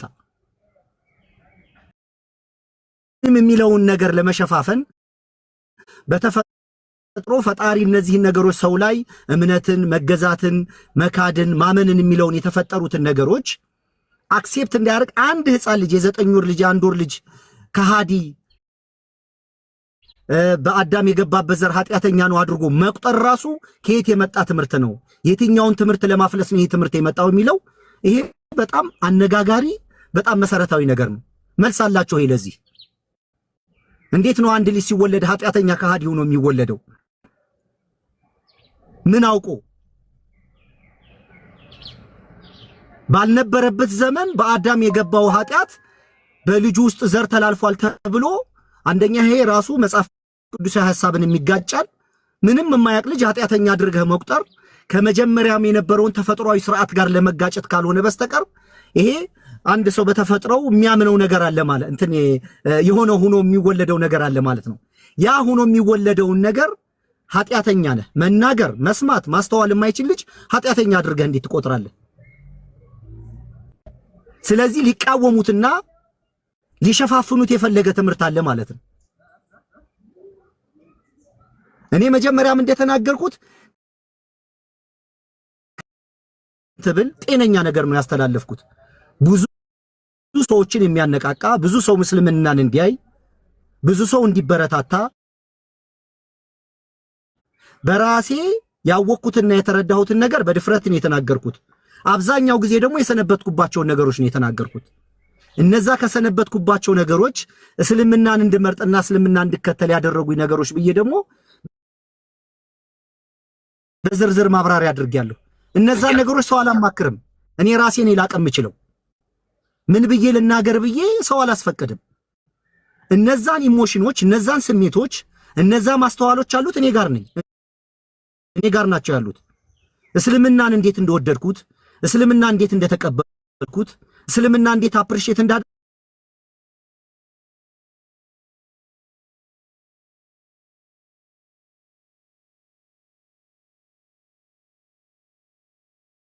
ያንን ነገር በማላቀው ነገር ላይ ግን መከተለውን ሃይማኖት ላለማሰደብ ወይም ሰዎች መጥፎ አመለካከት እንዳይዙ መጠንቀቅ ግዴታ ነው በጣም ግን አማርኛ ሁልጊዜ ስናወራ ወይም ስንነጋገር በየትኛውም ቋንቋ ላይ አንዳንዴ ሐሳብ ሊገልጽልናል ብለን ማንጠብቃቸው ነገሮች በመሃል ስተው የሚገቡ ነገሮች አሉ። ተንኮለኛ ነገረኞች ይሄ ጠማማ ልብ ያላቸው ሰዎች እሷን ነው ፈልፍለው የሚያወጡት። ከ3 ሰዓት ቆይታ እሷን ነው ፈልፍለው የሚያወጡት። ይሄ ደግሞ ቀጣይነት አይቆይም። ዋናው ነገሩ ዓላማውን ግቡን መጥቷል ወይ ነው። በደንብ ነው ግቡን የመታው። እንደዚህ ሰማይ ከምድር የተናጋው ለምንድን ነው? ተገቢ የሆነውን ጥያቄ ግን መልስ አይመልስም። ስላሴ የሚል አንስቻለሁ ሐሳብ አይመልሱም። የማይመልሱት ስለ መልስ ስለጠፋ ምናምን ስለሌለው ነው። መልስ የሌለው ነገር ነው። እና አንዳንዴ በሚመለከተን ነገር ላይ ሳይሆን በማህበራዊ ሚዲያ ላይ እንዲህ አይነት ግርታዎች ምናምን ይኖራሉ። የጃቢር ሐሳብ በጣም ኢንተረስቲንግ ሰፋር ጎዳውም ቅድም ቢያብራራው ቆንጆ ነበረ። አንድን እውነት ስተት ለማስባል የሚኬድበት ጥረት ምንም ነገር አያስኬድም። እነዛ ነገሮች የሚባሉት ነገሮች እውነት ባይሆኑ እነዚህ ማብራሪያዎች አያስፈልጉም ነበር። እና ጃቢር ካለ እስቲ ደግመህ ነካካው ለማለት ፈልጌ ነው። አመሰግናለሁ ሳላሂ። እሺ እንትን ተርላ በጣም ማውራት የማይመችኝ ቦታ ነው። ላይክ በጣም በቃ ማውራት ግዴታ እንዳለብኝ ስለተሰማኝ ነው እንጂ በቃ በዚህ ራሱ ጉዳይ በጣም በሰፊው ምክንያቱም ኮመን የሆኑ ሴንሶች አሉ ብዬ ስለማስብ ሌላ በጣም ብዙ ማውራት የምንችልባቸው ነገሮች አሉና ምናልባት የምችል ከሆነ ማታ እኔ ነፃ መሆን እችላለሁ እና 1 ሰዓት ላይ ወይ 2 ሰዓት ላይ ቤት መጣክ ታላቁም ይኖራል ሌሎችም ወንድሞች አለን በደም ብንሄድ ሁሉም ደስ ይላል። እኔ አሁን የሚመች ቦታ ጦር ሜዳ ላይ ሆኜ ነው እያወራ ያለው። ማታ ግን የምመጣ ከሆነ በሰፊው እናወራለን እንችላለን። ቴንክ ዩ እንችላለን። እሺ ተድላ አንድ ማንሳት ሰዓት ካለ ማለት ነው። ሰዓት ካለ አንድ 5 ደቂቃ ምናምን ነው የምወስደው። ይቻላል። 5 ደቂቃ ወስጄ ክሊር ማድረግ የምፈልገው ነገር አለ። እዛው ፖድካስቱ ላይ ካነሳው ነገር አንድ ኡስታዝ የሆነ ነገር ይናገራል፣ ያኛውም የሆነ ነገር ይናገራል። ያው በሰዎች መካከል ልዩነቶች አሉ። በነገራችን ላይ ስለ ሰዎች ከሆነ የምናወራው ስለ ኡስታዞች ከሆነ የምናወራው አንድ ኡስታዝ የተናገረውን ነገር የመቀበል ግዴታ የለብንም። እሱ ላይ ትክክል ነህ። የሆነ ሼክ የተናገረው ነገር ከዛኛው ሼክ ጋር ላይስማማ ይችላል። የሚረዱበት መንገድ የተለያየ ሊሆን ይችላል። ሼክ እኮ አይደለም ዓሊም እንኳን ቢሆን ሼክ ከዛ ዓሊሞች እንኳን ቢሆኑ አዋቂዎች ሊቃውንቱ እንኳን ቢሆኑ የሆነ ነገር ተናግሮ አንተን ማይጥምህ ከሆነ ልክ ካልሆነ እሱ የተናገረው ነገር የእሱ ትምህርት ከሆነ አለመቀበል ትችላለህ። ሪጀክት ማድረግ እንችላለን ነው። አንዱ ተናግሮ ያኛውም ተቃራኒ የሚናገር ከሆነ እንደዚህ አይነት ነገራቶች አሉ። በማመካከል በሼኾች መካከል በሰዎች መካከል የሚረዱበት መንገድ የተለያየ ሆኖ ሊጋጩም ይችላሉ። ነገር ግን ይሄን ወደ ሐዲስ ማምጣት የለብንም። ይሄን ወደ ሐዲሶች ማምጣት የለብንም። እንደውም ዓሊሞች በዚህ ጉዳይ በጣም ጥሩ ነገር ይናገራሉ። እንደውም ልዩነቶች ሲኖሩ ወዴት ነው ማምጣት ያለብን የሚለውን በተመለከተ እስቲ አንድ ነገር ላስቀምጥልህ። መጀመሪያ ግን የጀስት ሰዎችን ንግር አይደለም የዓሊሞችንም እንኳን ቢሆን በዚህ ወይ ከሆነ ሪጀክት ማድረግ እንደምንችል አንድ ኪታብ አለ። እሱን ልጥቀስላችሁ። እሺ ትልቁ ላይ ሆኜ ልክፈተው። እሺ አንድ ኪታብ ነው ማሳያችሁ። አዲኑል ኻሊስ የተሰኘ መጽሐፍ ነው። አሩ ነው ምን ያህል እንደሚታይ ትንሽ ብለር ያደርጋል መሰለኝ አይደለም? በትክክል አይታይም። ቆይ አንዴ ይታያል እንዴ ጋይስ?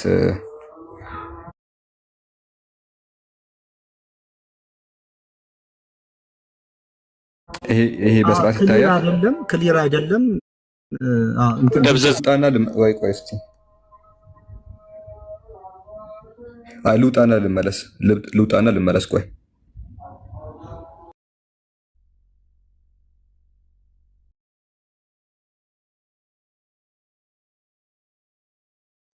ታብታብ አድርጉ። ታች ያላችሁ ወንድም እህቶች ታብታብ አድርጉት በደንብ። ታድላይ ለአንዳንድ ልጆች የኮሜንት ቢሰጣቸው አሁን መንገድ ላይ ስለሆንኩኝ ትንሽ ኮሜንቶች ሊረባብሽ ይችላሉና ለአንድ ኤምዋ የምትባል እና ለአንዳንድ ልጆች ስጣቸው። አድሜ ባረከላሁ ፊክ።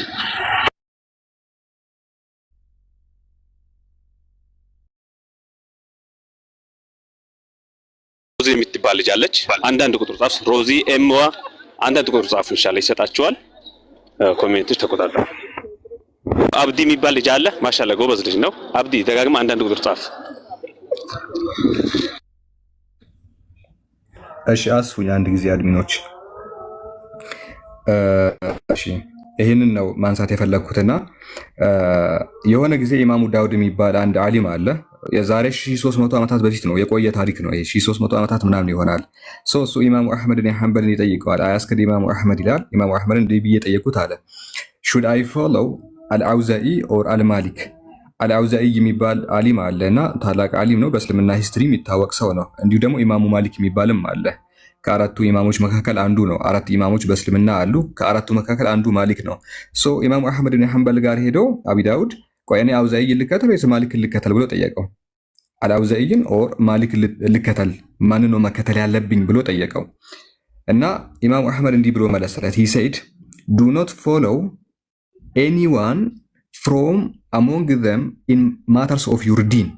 ሃይማኖትን በተመለከተ አለ ያንተን ሃይማኖትህን በተመለከተ አሊሞች ናቸው፣ ታዋቂዎች ናቸው፣ ሊቃውንት ናቸው፣ ማንን መተከተል አለው። የእምነት ጉዳይ ከሆነ ሰው መከተል የለብህም አለ። ኦኬ በእምነት ጉዳይ ሰውን አትከተል። ባይሆን አለ go by what came from prophets፣ ከመልእክተኛው በኩል የመጣውን ነገር ያዝ። and his companion፣ እንዲሁ ደግሞ ተማሪዎቹ የነቢዩ ተማሪዎች አሉ፣ እነሱ ያስተማሩትን ነገር ያዝ እንጂ በሃይማኖትህ ጉዳይ ሰውን አትከተል አለ። ስለዚህ የሆነ ሼክ የሆነ ነገር ብሎ ሊናገር ይችላል፣ ያኛውም ሼክ የሆነ ነገር ብሎ ሊናገር ይችላል። የሃይማኖት ኬስ ከሆነ ሰዎችን አትከተል ነው። ግን መከተል ያለብህ ፕሮፌቱን መልእክተኛውንና እንዲሁ ደግሞ የእሱ ተማሪዎችን ነው። ከዛ በኋላ ሰውየው የፈለገውን ነገር ሊከተል ይችላል። አይደለም እነሱን አለ እንደውም ዱ ኖት ብላይንድሊ ፎሎ ማይ ሩልስ አለ ማይ ሩሊንግስ። አይደለም እነሱን የኔን ትምህርት እንኳን ብላይንድሊ በጭፍን እንዳትከተለኝ። እኔ የምልህን ነገር ራሱ መምህሩ ነው ኢማም አህመድ እና አስተማሪው ነው። አይደለም ሌሎቹ እኔ የአንተ መምህርን እንኳን አለው እንዲሁ ዝም ብለህ በጭፍን አትከተለኝ። ኢማሙ አህመድ ብን ሐንበል የሚባለው እጅግ በጣም ታላቅ አሊም ነው። ግልጽ ነው በእስልምና አስተምሮ። እኔን እንኳን ብላይንድሊ እንዳትከተለኝ። ዞስ ኦፍ ማሊክን አትከተለው። ኢማሙ ሻፊዒንም ቢሆን አትከተለው። አውዛኢንም ሆነ ኢማም አተውሪ ሱፊያን አተውሪን እንዳትከተለው ነው። ምንም በተመለከተ ፍሮም ሄር ምንድነው ሃይማኖትን በተመለከተ ግን ቴክ ዩር ሩሊንግ፣ ያንተን ትምህርት ያዝ አለው። ሩሊንግን አህካሞችን ፍሮም ሄር ዘይቱክ፣ እነሱ ካመጡበት ቦታ ከየት ነው ያመጡት? እነሱ ቁርአን እንደደሱና ከቁርአንና ከሱና ነው ያመጡት ምናቸውን? አህካማቸውን። ስለዚህ ከዚህና ከዚህ የሚመጣ ከሆነ እንቀበላለን፣ ማንም ቢነግረን። ኦኬ ኢማሙ ማሊክም ኢማሙ አህመድም ቢነግረን አስሎንጋስ ከቁርአንና ከሱና እስከመጣ ድረስ ልንቀበለው እንችላለን። ማንም ያወራው ያስተምሮ ቁርአን ውስጥ ካለ በሱናችን ውስጥ ካለ ልንከተለው ልንቀበለው እንችላለን። ከዚያ ውጪ ግን የሆነ ኡስታዝ የሆነ ሼክ የሆነ ነገር ተናግሮ ያን ነገር የመቀበል ግዴታናም የሰዎች ንግግር ምናምን ብለን የምናልፈው ነገር አይደለም። ከነቢዩ በኩል የሚመጣ አስተምሮ ነው። ከነቢዩ በኩል ደግሞ መምጣቱን በሰነድ እስካረጋገጥን ድረስ ሰነድ ራሱ ሃይማኖታችን ስለሆነ ነው። ሰነድ ምንድነው? የኛ እምነታችን ነው። ለዛ ነው ኢማሙ ማን ነበረ? ሙሐመድ። እስቲ እዚህ ጋር ስሙ ጠፋብኝ። እሺ ፋይለም። እሺ እሱ አይደለም፣ አንድ ቆይ፣ እሱ አይደለም፣ አንድ ጊዜ ይቅርታ። ይሆናል አብደላህ ብን ሙባረክ ይባላል። ሰሚዕቱ አብደላህ ብን ሙባረክ የቁል አልኢስናዱ ሚነ ዲን፣ ኢስናድ ከዲን ነው አለ። ወለውላ አልኢስናዱ ለቃለ ማሻ ማሻ፣ ኢስናድ ካሌለ አንድ ሰው የፈለገው ነገር ሊናገር ይችላል ነው። ስለዚህ ኢስናድ የሚባል ነገር አለ፣ ቼን ኦፍ ናሬሽን የሚባል ነገር አለ። የሆነ አንድ ተራ ሰው የተናገረውና ነቢያችን መሐመድ የተናገሩትን ነገር ምንለይበት መለያችን ነው፣ ኢስናድ ይባላል። የሆነ ሰው የሆነ ነገር ቢናገር የሆነ ሼክ ነገር ሊሆን ይችላል፣ ፂማም የሆነ ሰው የተናገረው ነገርና ነቢ መሐመድ የተናገረውን ነገር ምንለይበት ምን አለን? ቼን ኦፍ ናሬሽን ይባላል። እሱ ሰንሰለት አለን። አስሎን ጋር ሰንሰለት ውስጥ ካለን ድረስ ከነቢዩ በኩል የሚመጣውን ነገር የግድ ልንቀበለው ይገባለሁ። ስለዚህ የነቢዩ ንግግር የሆነ የልዩነት መንስኤ ምክንያቱም ልናደርገው አይገባም። የሆነ ሰውዬ ንግግር ሪጀክት እንደምናደርገው የነቢዩ ልናደርግ አንችልም፣ ከነቢዩ መምጣቱን እስካረጋገጥን ድረስ ማለት ነው። ከነቢዩ መምጣቱን እስካረጋገጥን ድረስ የነቢዩ ንግር እንቀበላለን። ግን ከነቢዩ ያልመጡ የሚወሩ ሐዲሶች አሉ። ተርላ ከነቢዩ በኩል ሳይመጡ እንዲሁ በነቢዩ ስም የሚወሩ ሐዲሶች አሉ። አሁን ወደፊት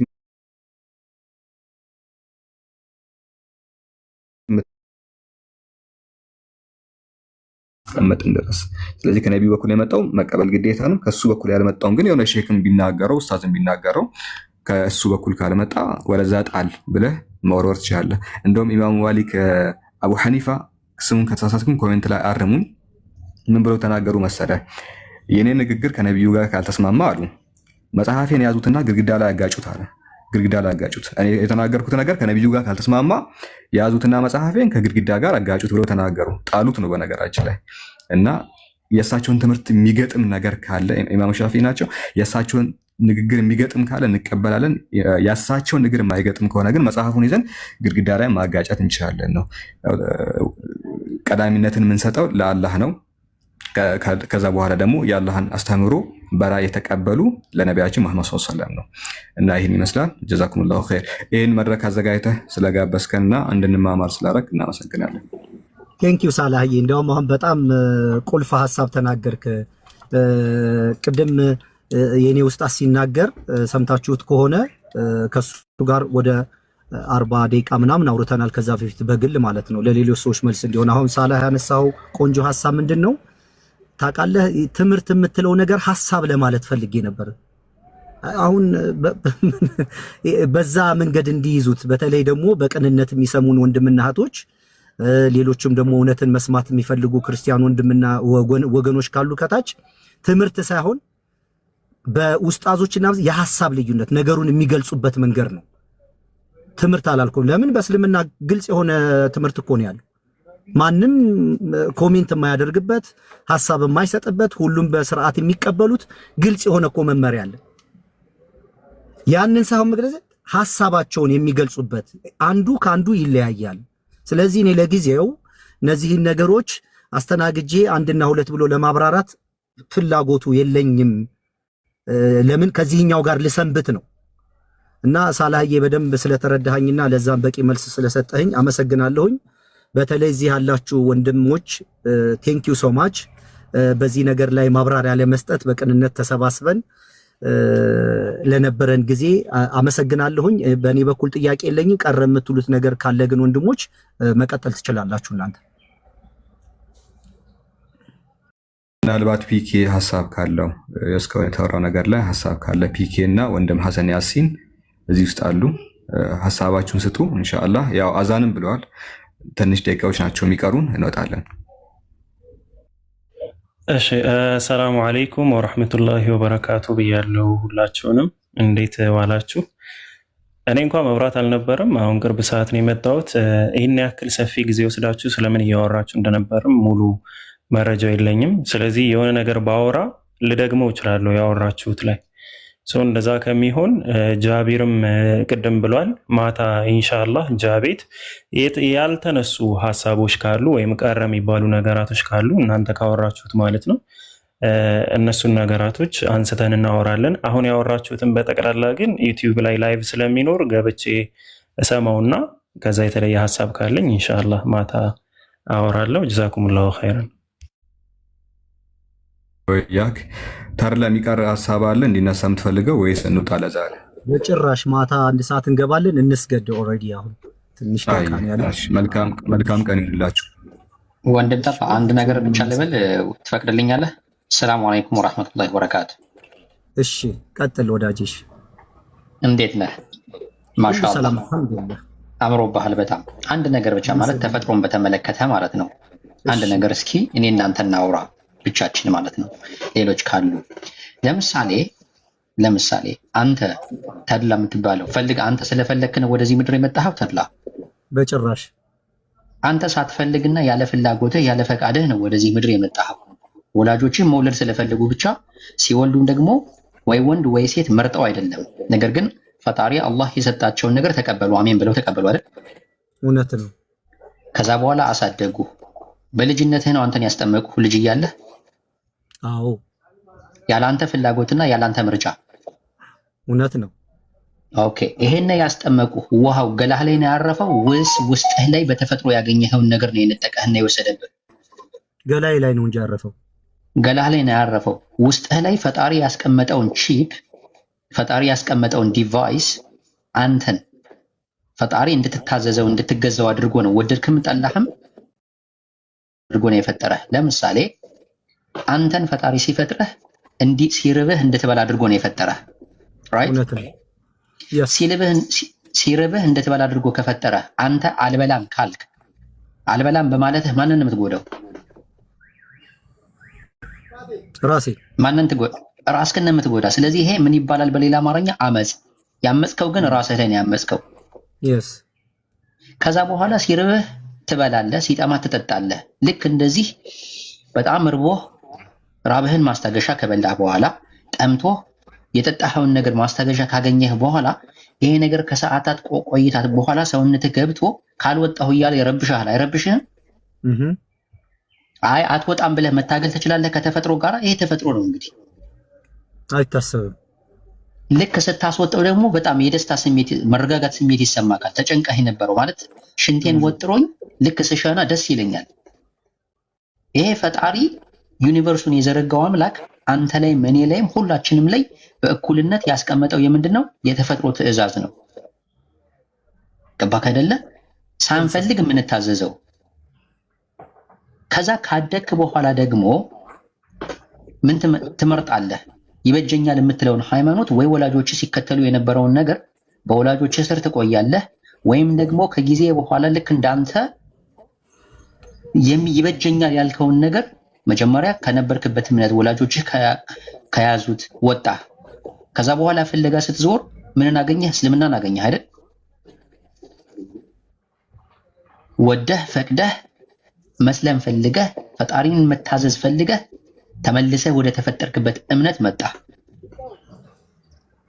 ገባክ? አንተን አስገድዶ ያሰለመ ሰው የለም አይደል እንዴ? በራስህ ፍቃድ ቢሆን እንጂ በጭራሽ።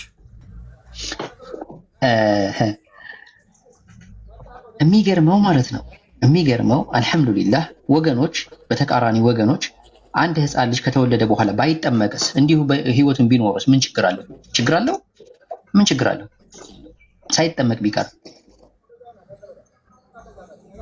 ማን ነው ሙሴን ያጠመቀው? እስኪ አብርሃምን ያጠመቀው ማን ነው? አዳምን ያጠመቀው ማን ነው? አለ እንዴ ያጠመቃቸው? ያጠመቃቸው የለም። ግን እንዲሁ አምላክን ተገደህና ወደህ ፀሐይ ለምሳሌ በምትወጣበት መግባት ትችላለች? በምትወጣበት በተቃራኒው ነው የምትሄደው አይደለ? ይሄ ተፈጥሮ አላህ ዩኒቨርሱን የዘረጋበት መንገድ ነው። እኔንም አንተንም የፈጠረበት መንገድ ነው። ከጊዜ በኋላ ፈልገን አሁን ከእምነት ልውጣ ብል ማን ያግደኛል? ማንም አያግደኝም። ይሄ በፍላጎት ማመጽ ይባላል። በፍላጎት መታዘዝ ማለት ደግሞ አንድ ሰው የሆነ ጊዜ ላይ የሆነ ቦታ ሲኖር ተመልሶ ወደ እስልምና ሲመጣ ተመልሶ መጣ፣ ተፈጥሮ ወደምነበረበት እምነት መጣ። ለምሳሌ አንተ የገዛኸው ስልክህ ማለት ነው። የገዛኸው ስልክህ ተደላየ ወይ እንዲሁም ቪዲዮ ከፍቼ ላውራክ። የገዛኸው ስልክህ አንተ የገዛኸው ስልክ ስትገዛው አይፎን ከሆነ ወይም ሳምሰንግ ከሆነ ራሱን የቻለ ካምፓኒው አፕሊኬሽን ዳውንሎድ አድርጎ ይሰጥሃል አይደለ? ስትገዛው። ከዛ ደግሞ አንተ ይበጁኛል የምትላቸውን አፕሊኬሽኖች ዳውንሎድ እንድታደርግ አፕ ስቶር፣ ለአይፎን አፕ ስቶር፣ ለአንድሮይድ ፎን ደግሞ ጉግል ስቶር ወይም ምንድነው የሚባለው አንድሮይድ ስቶር የሚባል አለ አይደለ? የምትፈልጋቸውን አፖች ዳውንሎድ እንድታደርግ። ዳውንሎድ ካደረግክ በኋላ እንደ አስፈላጊነቱ የምትፈልገውን አፕሊኬሽን እየከፈትክ ስልኩን ለአገልግሎት ትጠቀምበታለህ። ራይት? ስትፈልግ ደግሞ ዲሊት ታደርገዋለህ የምትፈልገውን አፕሊኬሽን። ልክ የሰው ጭንቅላትም አላህ እኔንም አንተንም ሲፈጥረን ለእርሱ እንድንታዘዘው ለእርሱ እንድንገዛው አድርጎ ነው የፈጠረን። ሲርብህ መብላትህ አንተ እየታዘዝክ ነው። በሌላ አማርኛ የበላኸው ነገር በሰውነትህ ፕሮሰስ ሆኖ መውጣቱ እየታዘዝክ ነው። ኦኬ። አሁን አንተ ተድላ ሁሌም ወጣት ብትሆን ደስ ይላል። እኔም ወጣት ብሆን ደስ ይለኛል። ነገር ግን አሁን ነጭ ፀጉር እየወጣኝ ነው። አልፈለኩም ነጭ ፀጉር እንዲወጣኝ። ነገር ግን ተፈጥሮ ፕሮሰሷን እየወሰደች ነው በእኔ ላይ ሳልፈልግ። ነገ ደግሞ አረጃለሁ፣ ጭራሽ ምርኩዝ ራሱ ይዛለሁ፣ አልይዝም። ቀኔ ስደርስ ደግሞ ሞታለሁ። ይሄ ከመታዘዝ ነው። ስለዚህ የሰው ልጅ ግማሹ ምንድነው እንላለን? ግማሹ ራሱ ሙስሊም ነው። ፈልጎ ግን ወይም በወላጆቹ ምክንያት ወይ እሳት አምላኪ ይሆናል፣ ወይ አይሁዳዊ ይሆናል፣ ወይ ክርስቲያን ራሱ ይሆናል። ወገኖች የወለዱትን ልጅ ህፃኑ ልጅ ወስደው ሲያስጠምቁት በ40 ቀኑ ምን ክርስቲያን አደረግነው ይላሉ። እንዴት ነው ክርስቲያን ያደረጉት? ገላውን ነው በውሃ ያጠቡት። ውስጡ የተቀበረውን ግን ምን ማጥፋት ይችላሉ? ዲሊት ማድረግ ይችላሉ? አይችሉም። ልክ አንተ ያስከውን ስልክ ራሱን የቻለ አፕሊኬሽን አንተ ዲሊት የማታደርገው ካምፓኒው የጫነው አለ የለም? አለ። ዲሊት አንተ ልታደርገው የማትችል ነገር ግን ስልኩን ወስደህ ብትፈጠፈጠውና ብትሰብረው ግን ስልኩ ከጥቅም ውጭ ይሆናል። እስልምና ነገሮችን የሚያይበት በብዙ አይነት መንገድ ነው የሚያየው። አላህ ምን ይላል በምዕራፍ 30 ቁጥር 30 ላይ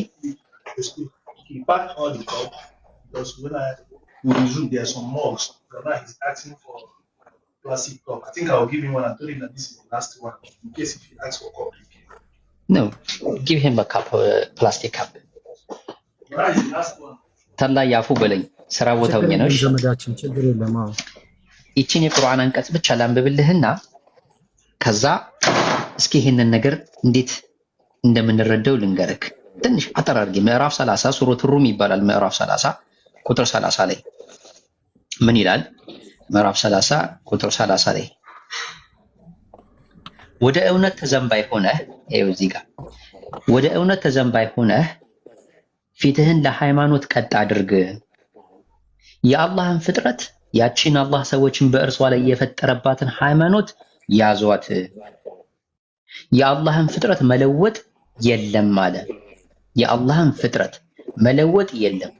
ምንም ያህል የዓለም ውሃ አንተ ገላ ላይ ቢፈስ ማለት ነው ውስጥህ ያለውንና የተቀበረውን ነገር መቀየር አይችልም። Me? I'm good. Is it halal? I don't think so. It's halal. It's okay. You enjoy. የአላህን ፍጥረት መለወጥ የለም። ይህ ቀጥተኛ ሃይማኖት ነው። ግን አለ አብዛኞቹ ሰዎች አያውቁም። አብዛኞቹ ሰዎች አያውቁም። ሲረባቸው መብላታቸው እኮ እየታዘዙ ነው። እምቢ ማለት እኮ ይችላሉ። አይችሉም እንዴ? ይችላሉ። እምቢ መባላታቸው ግን ማንን ነው የሚጎዱት? ራሳቸውን ነው የሚጎዱት። ከበሉ በኋላ ሽንቱን ወጥሮት አያልሸናም ብሎ መንጠራራት ይችላል፣ መቁራራት ምናምን ይችላል። ጡንቻው ምን እንትን ስላለ ትልቅ ግብዳ ስለሆነ ምናምን፣ ግን ሽንጥ ማጥ ይዘዋል። ይሄ ከመታዘዝ የመጣ ነው፣ ዝም ብሎ አይደለም። እና አላህ ዘብይህ ኢንሻአላህ በርታ። በየትኛውም ጊዜ ቢሆን እኛ ከጎንህ ወንድሞችህ አለና። አመሰግናለሁ። አንዳንድ ቪዲዮ ላይ ወገኖች ወስደው ፖለቲካ የሰሩበት ቪዲዮ ላይ እያንዳንዱ ላይ ምላሽ እንሰጥበታለን። አብሽር። ቴንክ ዩ በጣም እድሉን ስለሰጠኸኝ አመሰግናለሁ። ኢንሻአላህ በሌላ ጊዜ እንገናኛለን።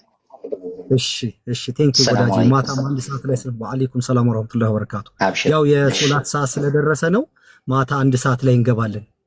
አብሽር ኢንሻአላህ። እኛ ጋም መቅሪብ አልፏል እኛ ጋር። እሺ ሰላም አለይኩም። ሌላ ሀገር ነው ያለው? እሺ ሌላ ሀገር ነው ያለው። መልካም። እሺ ሰላም አለይኩም። ወአለይኩም ሰላም ወበረካቱ።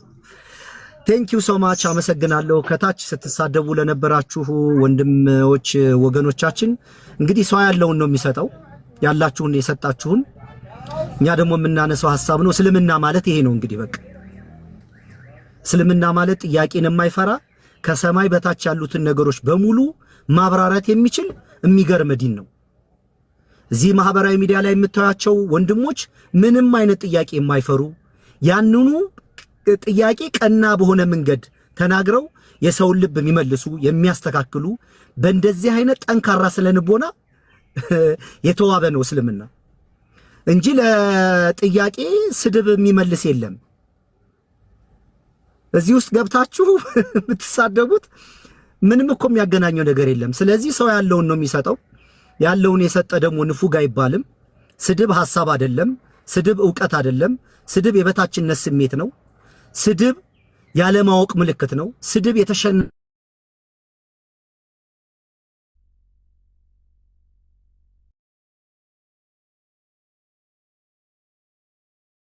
ላይ በደስታ የማብራራት ችግር የለበትም። የመጠየቅ ችግር የለበትም። እኛ ስንጠየቅ የምንሳደብ ከሆነ በያዝነው ነገር ላይ እርግጠኛ አይደለንም ማለት ነው። ወይም የምናብራራው እውነት የለንም ማለት ነው። የምናብራራው እውነት ከሌለን ለሚብራራው እውነት ሰሚት ማድረግ አለብን። ለዚህ ነው እስልምና አቅሌንም ቀልቤንም የገዛኝ እንጂ የተቆራረጠ ነገር በመስራት የራስን ምንድነው ይሄ በግል ራስን እንደማርካት እንደሚባለው ይሄ የባለጌዎች ምግባር የሆነ ቆራርጣ የራስን ጥያቄ አድርገህ ለራስ መልስ እንዴት ትሰጣለህ? የቆ ምንም ጥቅም እኮ የለውም። ምን ይረባል? ግን ለራስም ለሰውም የሚሆን ሐሳብ ግን ማምጣት ዕውቀት ነው። ይሄ ቅንነት ነው። ለዚህ ነው እዚህ አሁን ተሰብስበው የነበሩት ኡስታዝ ወንድሞቻችን ሰዎችን ለማገዝና ለመርዳት ጊዜያቸውን መስዋዕት አድርገው በቅንነት የሚናገሩት። የትኛው አስተማሪ ላይ አሁን ስድብ አይታችኋል? የትኛው አስተማሪ የሰው ሃይማኖት አታክ ሲያደርግ አይታችኋል? እውነትን ግን በድፍረትና በእውነት ግን ይናገራሉ። እንደዚህ ነው መለማመድ ያለብን። አንድ ነገር ብዬ ልጨርስ፣ ግዴታ መናገር ስላለብኝ ነው። ተውት በቃ። ሌላው ቢቀር ሚኒመም የሙስሊም ኡስታዞች እዚህ ማህበራዊ ሚዲያ ላይ መምጣታቸው በእናንተ መካከል ያለውን መሰዳደብ አቁመውላችኋል። እርስ በራሳችሁ ስትሰዳደቡ፣ ስትዘላለፉ፣ ስትሞላለጩ የምትሉትን በእውቀት የተደራጀ ሐሳብ የሚያወሩ ቅን ወንድምና እህቶች መጡ እዚህ ማህበራዊ ሚዲያ ላይ ሙስሊሞች። ሚኒመም እናንተ እንዳትሰዳደቡ አግዘዋችኋል። ተውት ሌላውን ነገር። ምስጋና ነው የሚገባችሁ ለዚህ። ስለዚህ አሁንም ማድረግ ያለባችሁ ምንድነው? እንደነሱ መጽሐፍ ማንበብ። አሁን እስልምና ላይ ጥያቄ ካሰባችሁ ቁርአንን ጊዜ ወስዳችሁ ማንበብ፣ መመሪያዎችን በደንብ መነጋገር፣ ከዛ በኋላ ሐሳቡን አምጥታችሁ መሞገት እንጂ ዝም ብሎ ምን ይሄ የሆነ ነገር ሰው መሳደብ እንዴት ሐሳብ ሊሆን እንዳኔ አልሸማቀቅም። የሚያሸማቅቅም ሃይማኖት አይደለም እስልምና። በብዙ ደስታና በብዙ ድፍረት ነው ወጥቼ እስልምናዬን የምናገረው። ነገም ከነገ ወዲያ ሙስሊም ስለመሆኔ አውጃለሁ፣ እናገራለሁ። በማላቀው ነገር ላይ ደግሞ እየጠየቅኩ እማራለሁ። ይሄ የማላቆመው የህይወት ስርዓት ነው እና እዚህ ውስጥ ያሉትን የንጽጽር መምህሮች ማመስገን አለባችሁ እናንተ። እንዴ መሰዳደብ እኮ አቆምን። እርስ በራሳችን እኮ ስንሞላለጭ ነበር የምንውለው። በተለይ እኔ ደግሞ የቆየሁበት 48000 ምናምን አስተሳሰብና አመለካከት ነው ያለው። እርስ በራሳችን ስንሰዳደብ ስንካሰስ ነበር የምንውለው። አስተዋፍሩላህ ድሮ የነበርኩበት እኛ አልኩኝ ታውቃለህ፣ ድሮ የነበርኩበት ከዛ ነገር ነፃ ወጡን የሙስሊም ኡስታዞች ብላችሁ ፈጣሪን ነው ማመስገን አለባችሁ። እና ስለነበረን ቆይታ አመሰግናለሁ። ማታ 1 ሰዓት ላይ ደግሞ ጃቢር ቤት እንገናኛለን። አሰላሙ አለይኩም ወራህመቱላሂ ወበረካቱ። መልካም ቀን ይሁንላችሁ። እኔም የሶላት ሰዓት ደረሰ ልስገድ። ቴንክ ዩ ሶ ማች። በጣም ነው የማመሰግነው። መልካም ጊዜ።